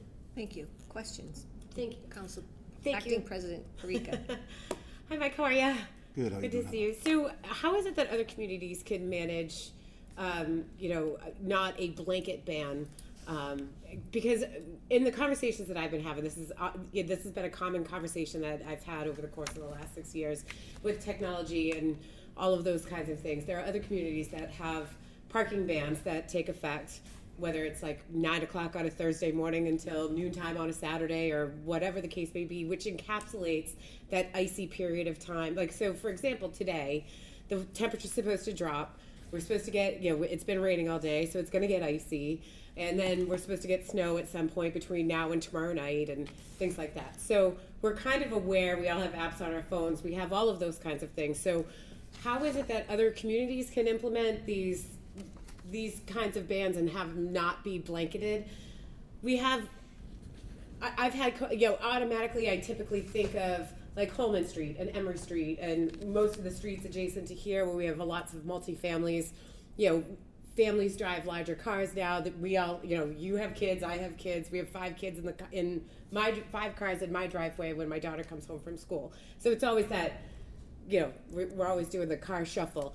But the reality of it is that there are residents, not only in the more congested areas, but similarly on cul-de-sacs and out in the woods and out in farmland and all over across the city that it's not just an inconvenience. They simply just don't have space. So it's, some of the individuals who live on Holman and Emery can rent a spot over in the parking garage and walk home, and that's okay, but that doesn't actually help people on the outskirts of the city. So again, my original question is like, how is this working in other communities? And, is there a way to make it so that we might have parking bans, but they're extended, but not 4 months worth of extension? Well, of course there's the way. I mean, when I was in Seacount, they'd had their parking ban as per storm, if you will. Mm-hmm. And I talked to people in Pawtucket and the DPW over there. I think what they're all going to tell you is their hand was forced. The Department of Public Works never made recommendations to take those parking bans down. They were forced to by the city council or whatever board of selectmen, caved into that fact. And they've seen the accident rates and the claims against the cities or towns rise. So I think that's the other variable that you have to look into. I mean, if you're trying to solve a little problem and you're creating even a bigger problem, I mean, where do you stop and where do you end? So my answer to that would be, if we're forced to do so, if the city council votes that they want to remove the parking ban, well, we're going to make it work the best we can, as always. But I don't think other DPWs or whatever have ever went to their city councils or ever recommended. They were dealt that hand. They were told that they were going to remove the parking ban. So that would be my answer to that. Okay, thank you. You're welcome. Thank you. Any question? Councilor Dolan. So when there's a parking ban and there's a car in the street, hypothetically South Main Street, and you guys are plowing, do you just go right by it? So then there's like that, you said that space, so then there's, when you go by it, do you go by it, plow next to it, and then do you guys call to have it towed? Like, how does that work? It's called in over the radio. So we have one retiree that works with us, and he's what they call central. So he would take those calls and issue them to the police department. So your guy, whoever he is on the street, goes by, he's plowing 12 South Main Street, there's a car there, and then he calls it into the police department. Yep. And then they and tell then it. Usually we're going to get the call, we know later on, once the vehicle moves, to go, I mean, I think people have to realize when you're coming down a road and all of a sudden it's pretty clear and all of a sudden there's 3 feet out into the middle of the road, it's redundancy. No. But that's how we do it. They call the central, we call the police department, notify them. I'm not sure exactly what gets done from there. Yeah, I was just curious because I had no idea. Last time, the last storm, the number was probably close to 100. Right, and I gotta imagine, even though we have the ban, like you said, people don't necessarily abide by it, and I read social media and people that aren't happy, and I totally get it, but then I'm racking my brain. I'm like, I can't think of anything that would make sense. And even the cities, I Googled what cities and towns do it, like Brockton and North Attleboro have the parking ban like we do, and other ones have implemented the per storm. But do we know if it's successful or not? So the per storm cities and towns, are they all irritated and cranky because it's that way, or is it just great and everything's working for them? I think, you know what I mean, that might be worth asking, looking into, if somebody if it is successful or not. Like you said, it was probably forced on them, maybe. So, I mean, it's worth looking into. Ask them if it's working or not. That's a good idea. If it's not. But think about our roads. Our roads are clear. We're very, very lucky. Our roads are really, people talk about us all the time, like, Attleboro, you hit Rehoboth and it's like, woo, forget it. Hit Taunton, forget that. That's like, you go over the moon there. Oh, no, I agree. And that's what I'm wondering. Yeah. Even though it's implemented wherever it's implemented, maybe it's not successful. And Michael was saying that at this last storm, you know, they get calls. So say there's 100 cars, like you were saying, out on the roads.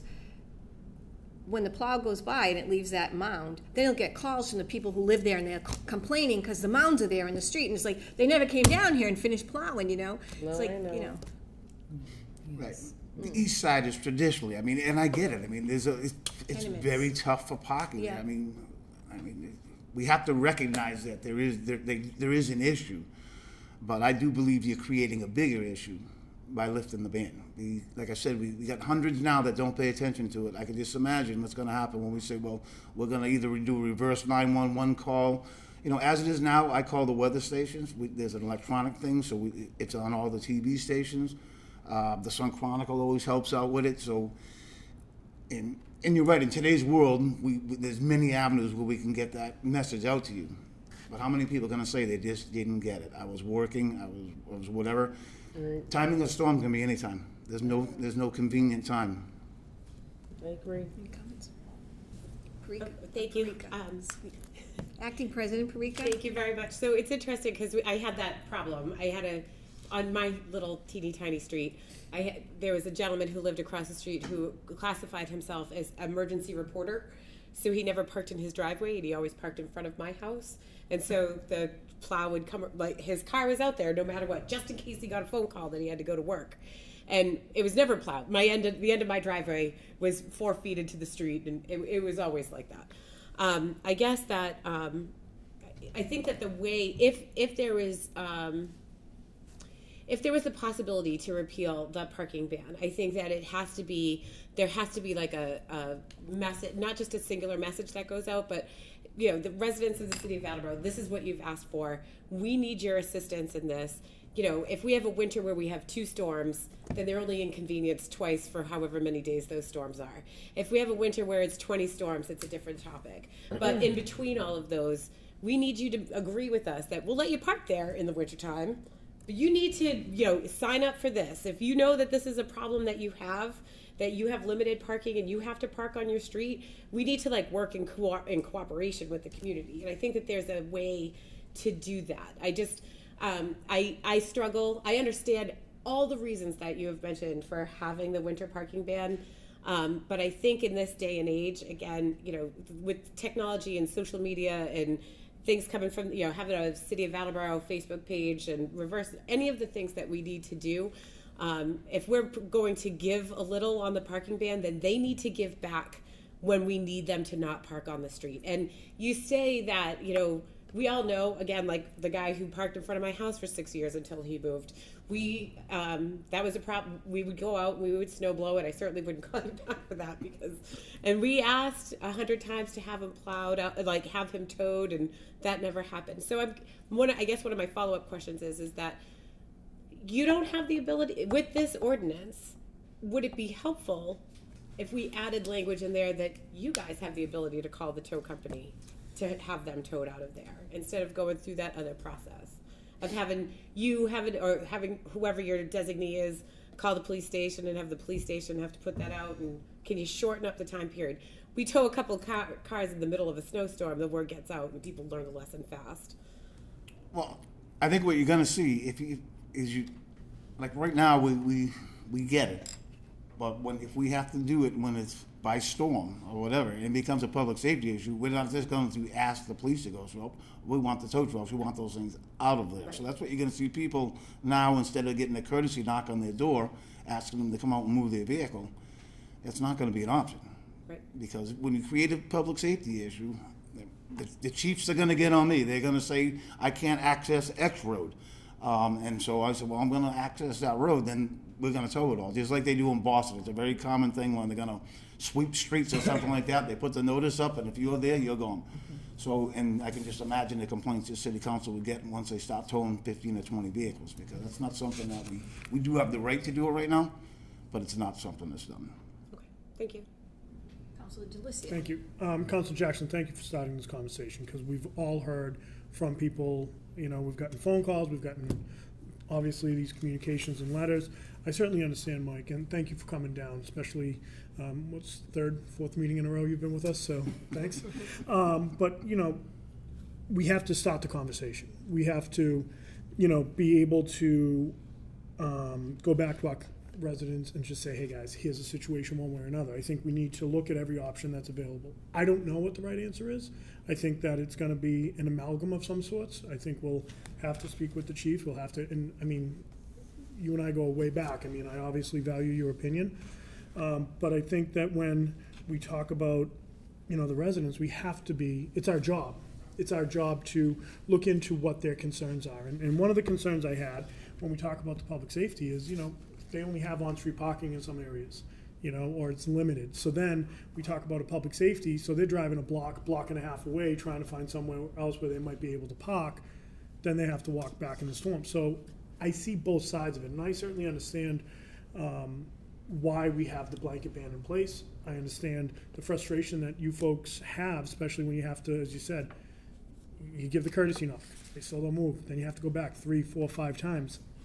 I get that, because we want to make sure that your guys are safe. We want to make sure that the contractors plowing are safe. That's why I think that this is a much more robust discussion. And if I'm being honest, I'd be shocked if it got done this winter, and that's just because of the robust nature of what this ban is and where it started and where we might have to go.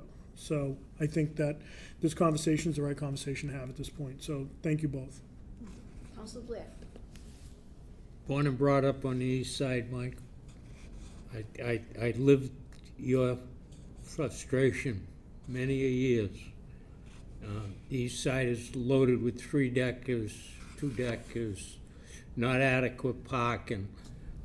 Most of when I was young, the people that owned that house lived in it. That's not the case now. We have a lot of absentee landlords on the east side.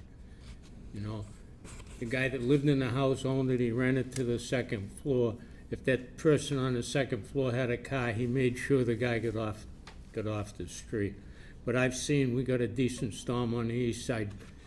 You weren't there, the head of the superintendent back then, but the city trucks were back constantly trying to clear.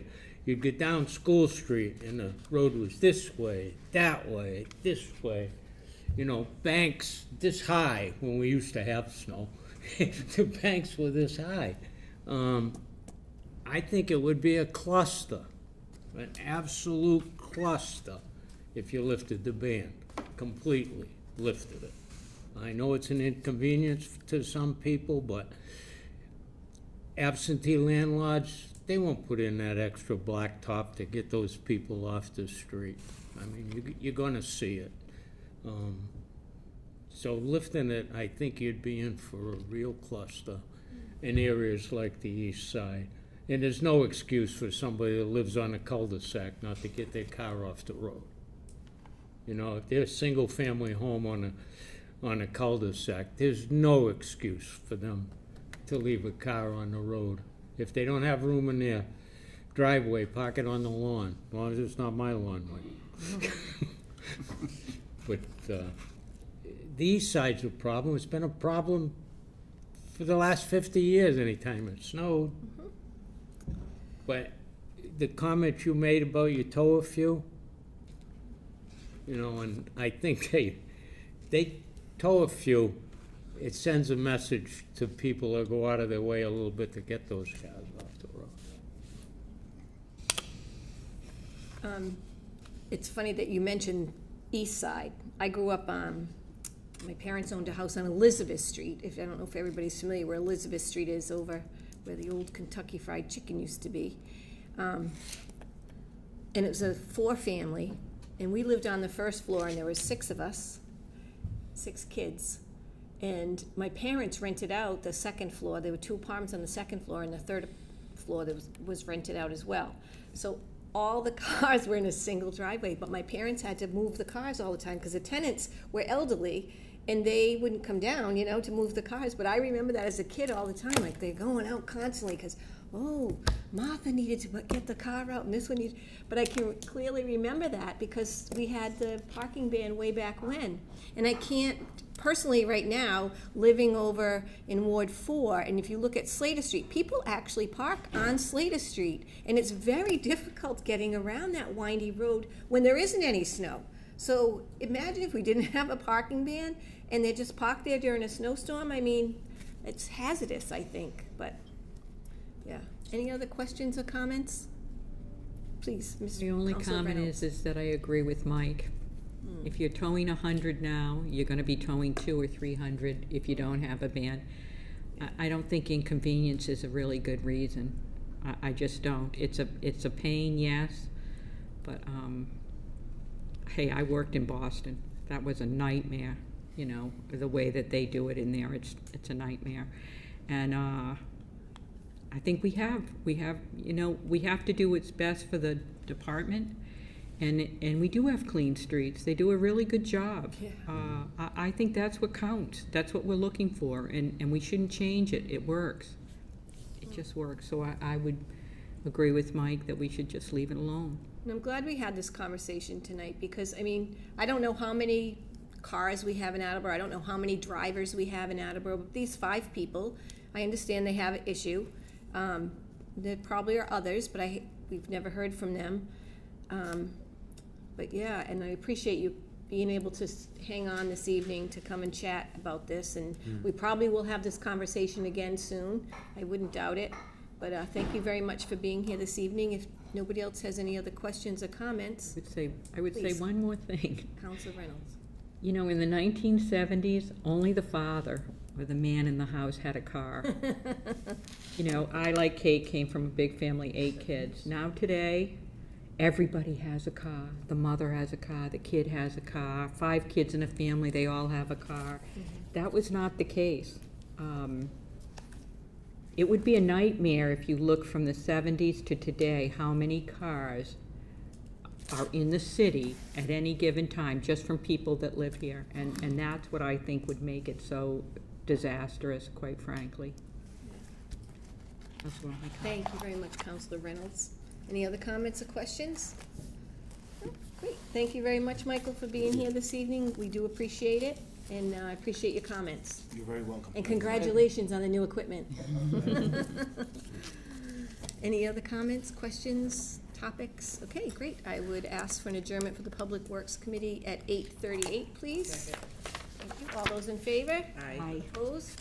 We are adjourned at 8:38. Anybody else have any business? Budget's canceled. Are we all the way over here already? We can do it as Okay. big one. City property, I'm sorry. I've got some business I'm sorry, this Peter. evening, if we're going this way. All right, well, Personnel and Human Services does not have any business, so. Zoning and land use is canceled for tonight. Reporting for public safety, called Public Safety Emergency Management, the order at 8:39. I just want to vote this out of committee tonight, so next week we can vote the fire department equipment. Sure. Okay, I think we talked about it quite a bit. I will say, my comment earlier this evening that I probably won't be voting for the budget this year if that item isn't put into these departments. I don't want to go through this again where we have $2 million worth of equipment come down in one whack. You know, that's got to stop as far as I'm concerned. This bonding, you know, every 3 or 4 years we're under the gun to bond for something.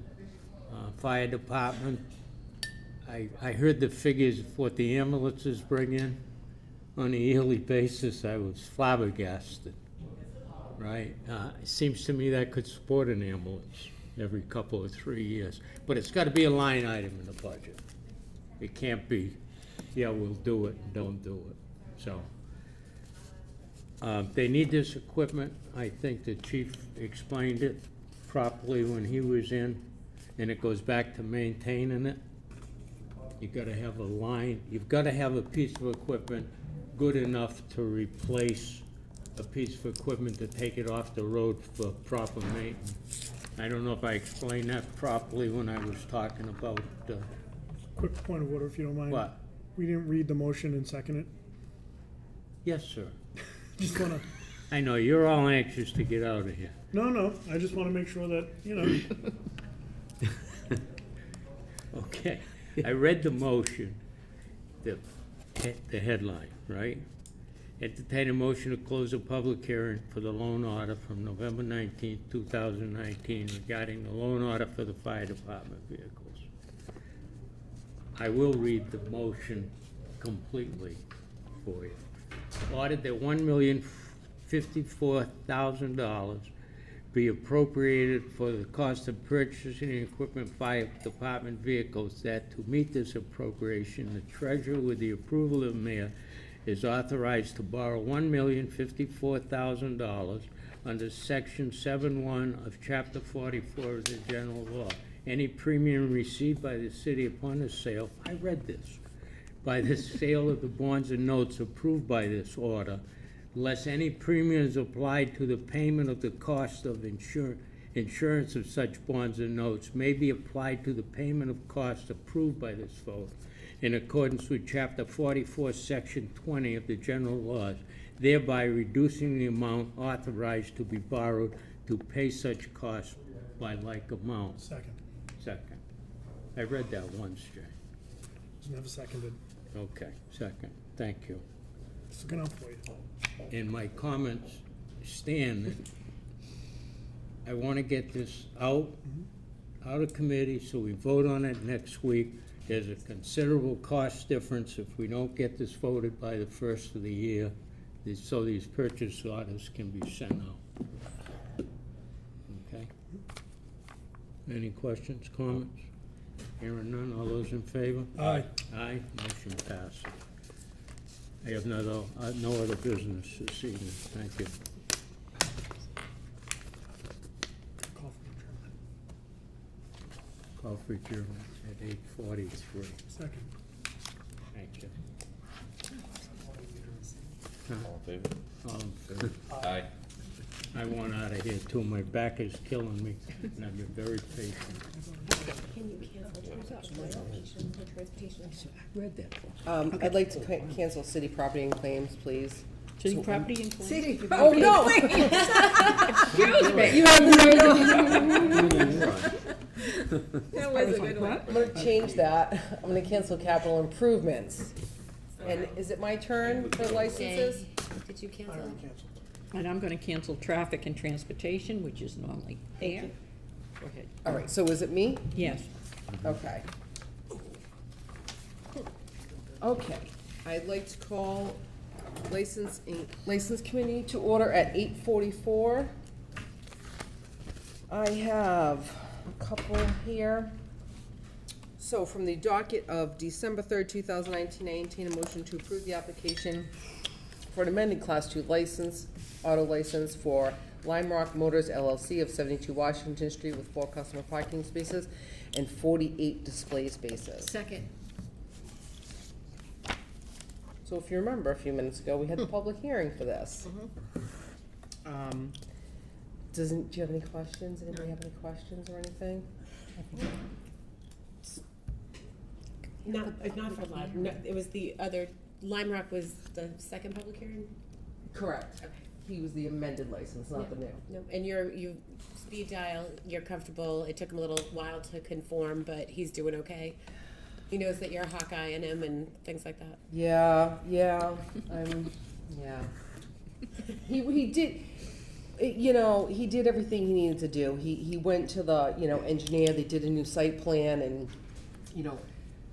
and it made sense that it took a while because, when you're an engineer and you have this small, tiny little job that's only a couple grand and you have huge, $20,000, $30,000 jobs, you kind of get put to the bottom of the list. So I was trying to give him time to get it done. So he got it done. He did what he was supposed to do, and like I said, he knows I'm on him. So we'll see what happens, I guess. Anything else? No, ma'am. All those in favor? Aye. Motion passes. Can I ask a question before so, on the new application, For liens, yeah, Yep. can I hold that. and do some work Absolutely. before, and then I could have a committee meeting if I'm okay with it before the next So meeting? if you would like to read it, we can second it, have a discussion, withdraw the second, and go back.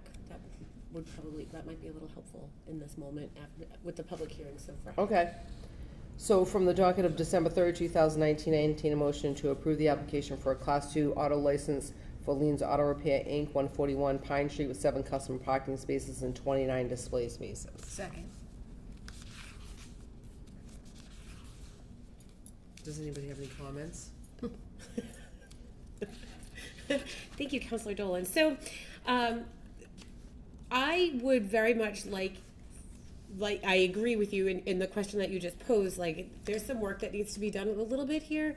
There may have been a slight bit of communication issue while they were in front of us for the public hearing. They, according to reports from fellow councilors, they've been in business since June or July, according to their testimony tonight. The place has well over 29 vehicles on their property. They have 7 customer parking spaces. I think they weren't necessarily clear as to A, why they were there, B, what their plan was. They talked about removing them, but I'm not sure if they really truly understand that they couldn't be there to begin with. Mm-hmm. And so I think that if we moved forward tonight in putting this, before the full council, I wouldn't be necessarily supportive of it, just because I think that in the manner in which you manage your committee with licenses, Councilor Dolan, is admirable. You do a wonderful job. You're incredibly thorough.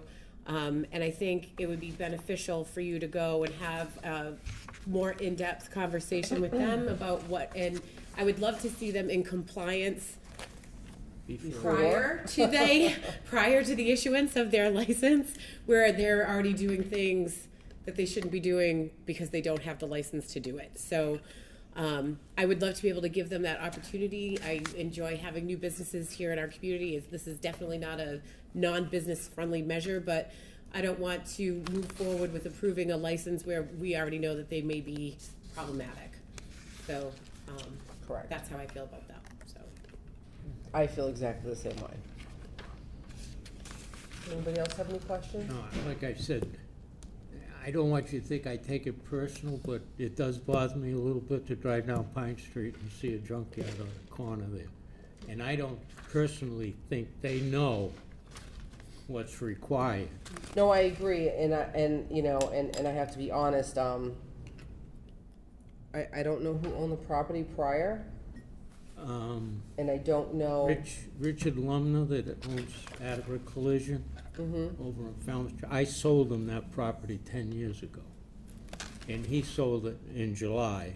Because I feel like, was it vacant when he sold it? No, Was there anything on the? Because I feel like I've driven Yeah. by there and there was nothing there. no, He had ambulances. the van sales Yeah, the vans, that's what it leased was. it. Right, but They it were wasn't. working out of there. Richard's son worked it before he went back to Vermont, and he had a used car license there.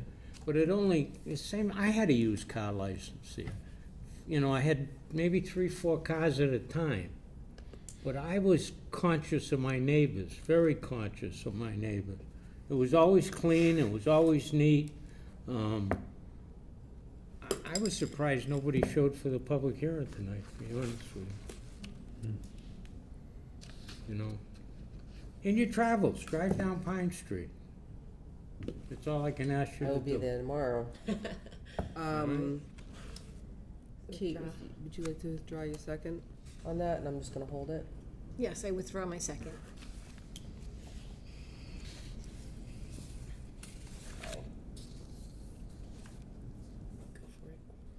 Okay, that's all the business I have oh, no, I have to, Green do I have to vote on, no, I don't have to do anything if she withdrew it, right? I don't do anything? you're not gonna move on green light? I don't know. Do it. What's That means no. That means no, yeah. Probably. Can I do a? You could call for a committee meeting next week. Yeah. Before the regular meeting. Yeah, we could do that. Do we want, I can do it next week, or we can talk about it now.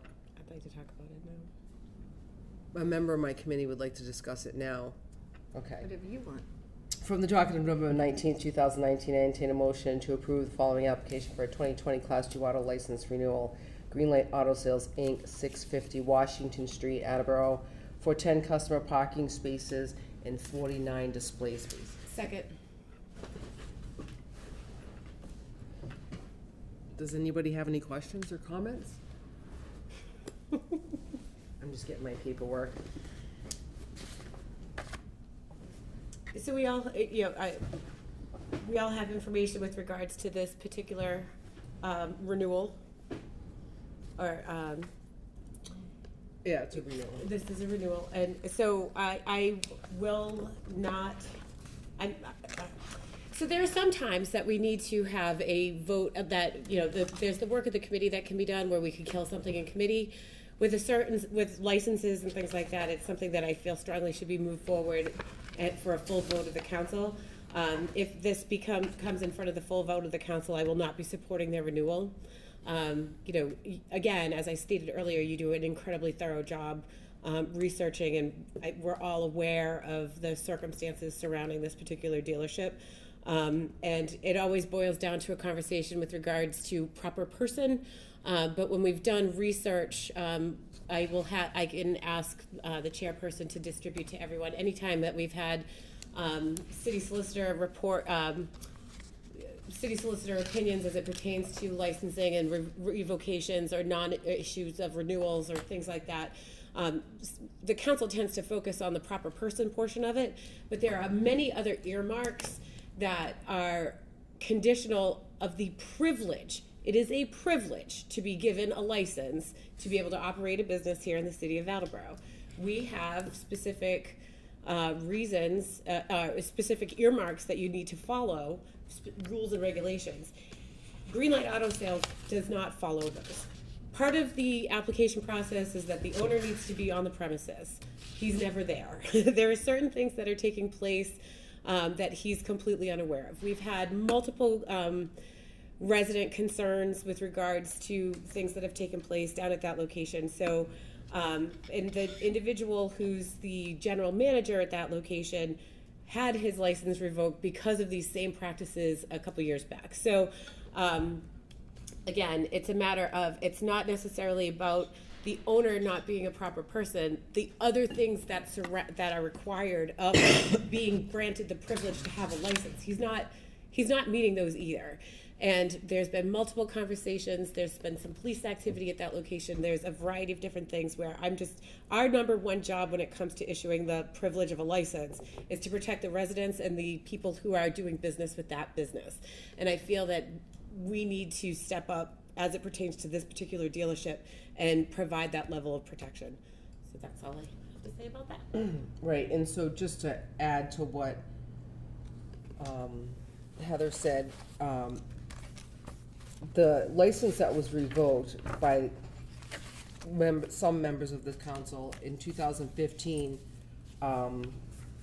was for the general manager, and it was for the same business in the same location for almost the same reasons of what's going on now. And now this gentleman who had his license revoked is the general manager. He's just not the license holder. When I contacted the license holder, I'm like, you don't think it's an oddity that this person, same location, same car dealership, had his license revoked, and then 4 months later you had a license approved and now he's your general manager? And I don't know who this relative is a relative with the same last name as the general manager. That's the president, the secretary, and the treasurer. So I'm assuming it's a wife. I'm guessing. And there has been police activity, and there has been, aside from complaints from customers, some shadiness with contracts that is being investigated right now. It's an active investigation with potential alleged, So why would we approve it? well, I mean, you know, I'm doing Yeah, they're doing all. what I'm yeah. supposed to do, so, there's a lot going on here. Sounds like it. And when I contacted the license holder, he knew nothing of anything. He didn't know that he held a license in the same location before and had it revoked. He didn't know any of the police activity that's gone on, the alleged contract forgeries, et cetera. He knew nothing. He says he doesn't know anything. Right. He knows nothing of. Well, then I say we vote it. We voted out of committee, we voted the full council, and see what happens. If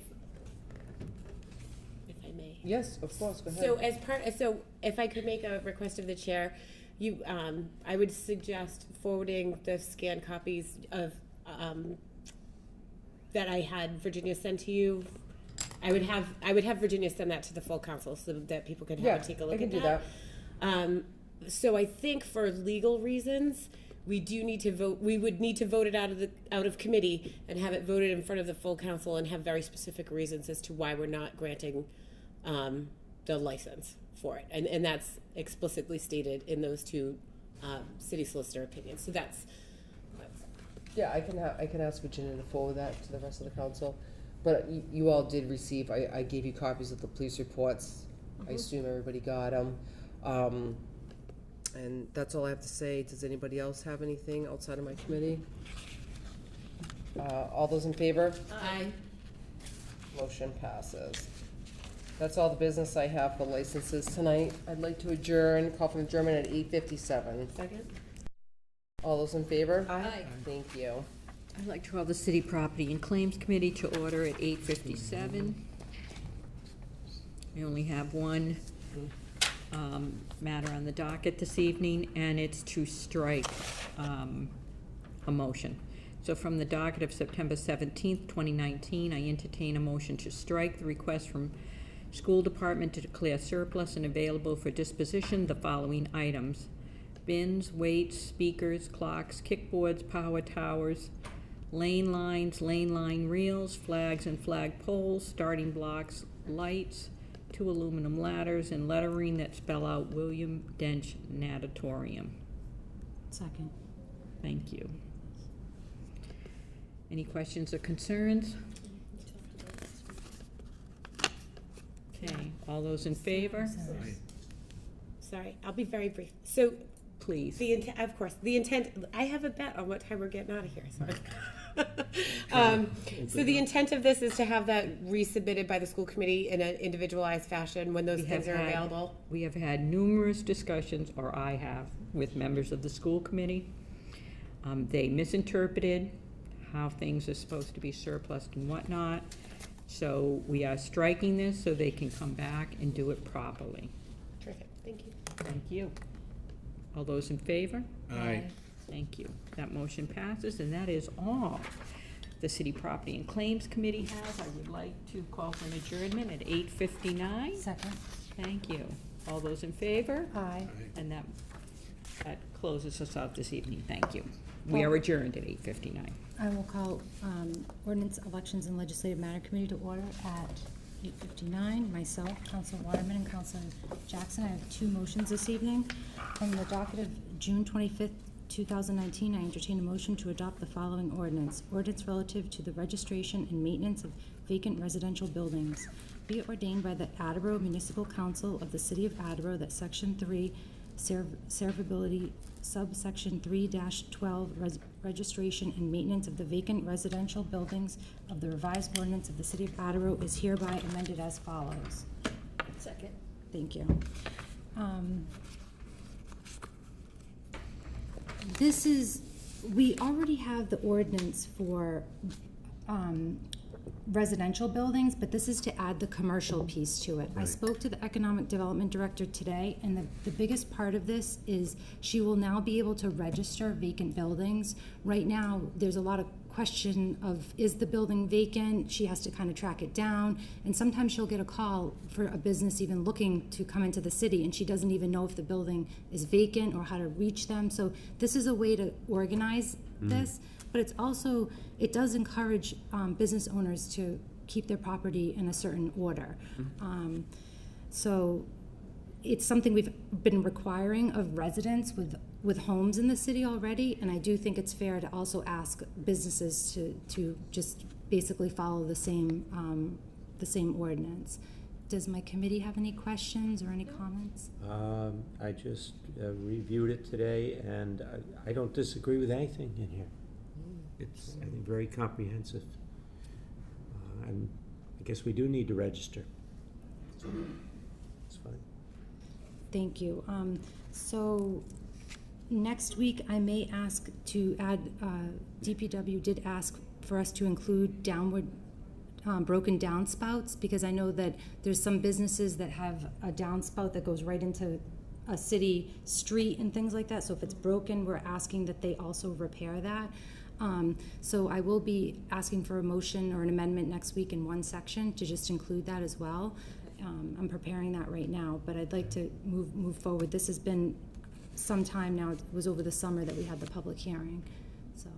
Yep. All those in favor? Aye. Motion passes. Thank you. And then,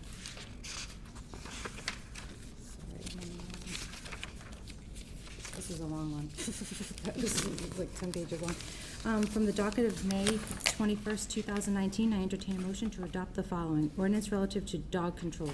Be it ordained by the Municipal Council of the City of Attleboro as follows, that Section 9-35 dog control provisions and Section 9-35.1 definitions animal control officer is hereby amended as follows. Delete Section 9-35 dog control general provisions, amend in its entirety, and insert the following. Section 9-35 dog control general provisions. This ordinance is adopted pursuant to the provisions of Chapter 140, Section 173 of general laws for the purpose of regulating dogs. The provision of Chapter 140, Section 136A through 174F of the general laws, inclusive, except modified herein, are incorporated into this ordinance by reference. Delete Section 9-35.1 definitions of animal control officer in its entirety and insert the following. Section 9-35.1 definitions. Animal control officer, the person or persons appointed by the mayor annually on February 1st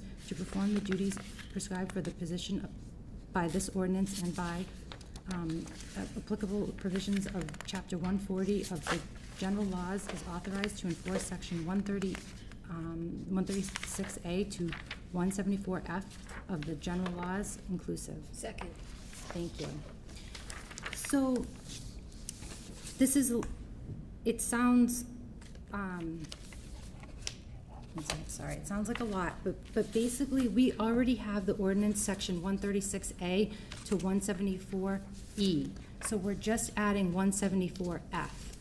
What I'm going to do is, I have a copy of that and I will keep it in the council office for the next week, but the biggest part of this has to do in the summertime, leaving animals in a car and allowing animal control to try to reach out to the person that is doing that. So this is basically just adding that one piece. We already have adopted most of what the state has, just this one section, 174F, that we have not, that we do not have in the current ordinance. Any other comments or questions? We don't want to leave any animals in the car. No. So that's, again, this is mostly a summertime, for the summer mostly. But again, I'll leave this in there, and if anybody wants to read the full thing, they can. So I'll call for a vote. If there's no other questions, all those in favor? Aye. Aye. The motion passes. And that's all the business this evening. And I will call for an adjournment. Second. We adjourned at 9:00. All those in favor? Aye. Aye. We're adjourned. Thank you. Just need to set that in. Okay. So I'm calling the Special Committee for Tax Abatement Review to order at 9:05. Myself, Councilor Delacio, and it is Councilor Reynolds.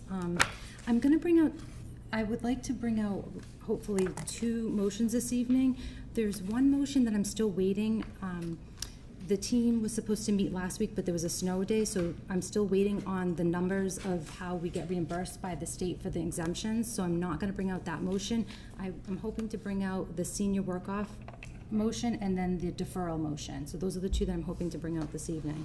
So from the docket of October 15th, 2019, I entertain a motion that the City of Attleboro vote to increase the gross receipts that seniors may have in the prior calendar year to be eligible to defer property taxes under Mass General Law, Chapter 59S, Clause 41A, from $200,000 to the 100% of the amount established annually by the Commissioner of Revenue as income limit for seniors who are not heads to qualify for the circuit breaker state income tax credit for the preceding state tax year, with such increase to be effective for deferrals granted for the tax assessed for the fiscal year beginning after July 1st, 2020. Second.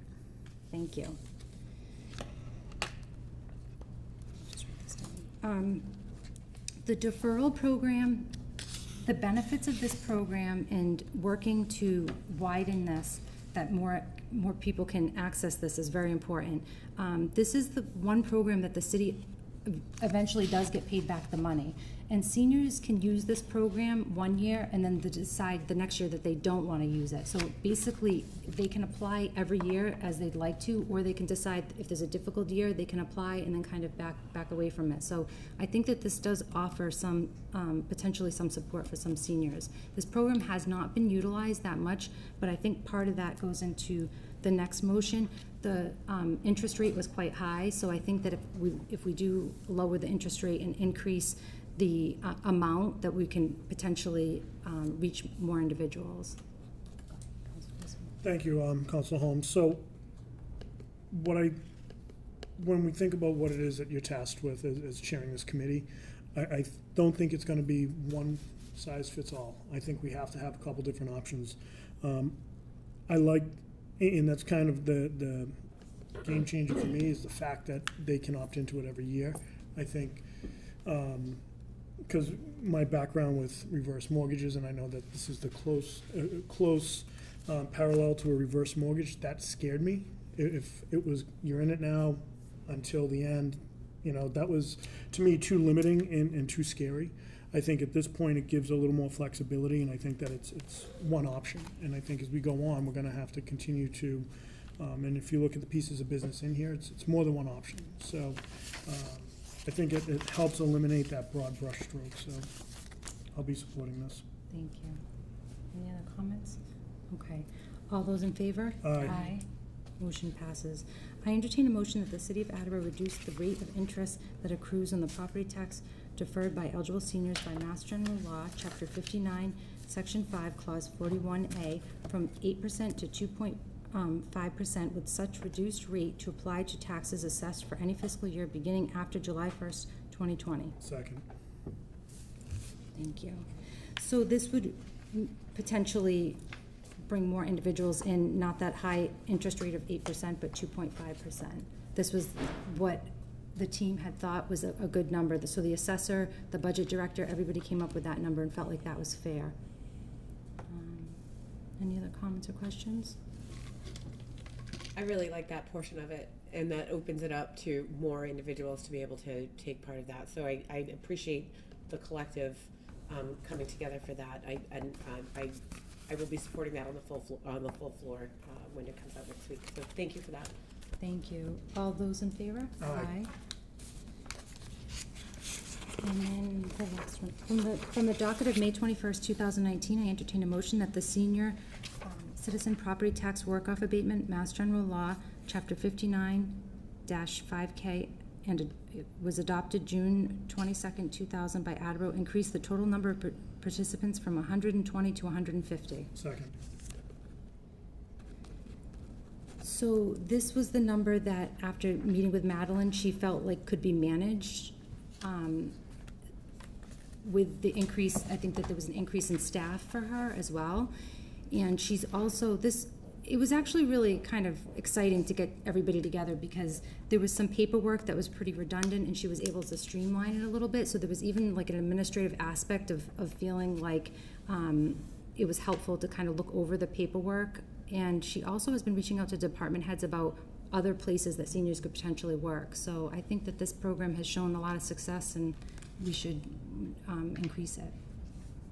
Any other thoughts, comments, questions? Okay, all those in favor? Aye. And that concludes the business this evening. I'll call for an adjournment. Second. All those in favor? Aye. We are adjourned 9:10. Nice job tonight, everybody.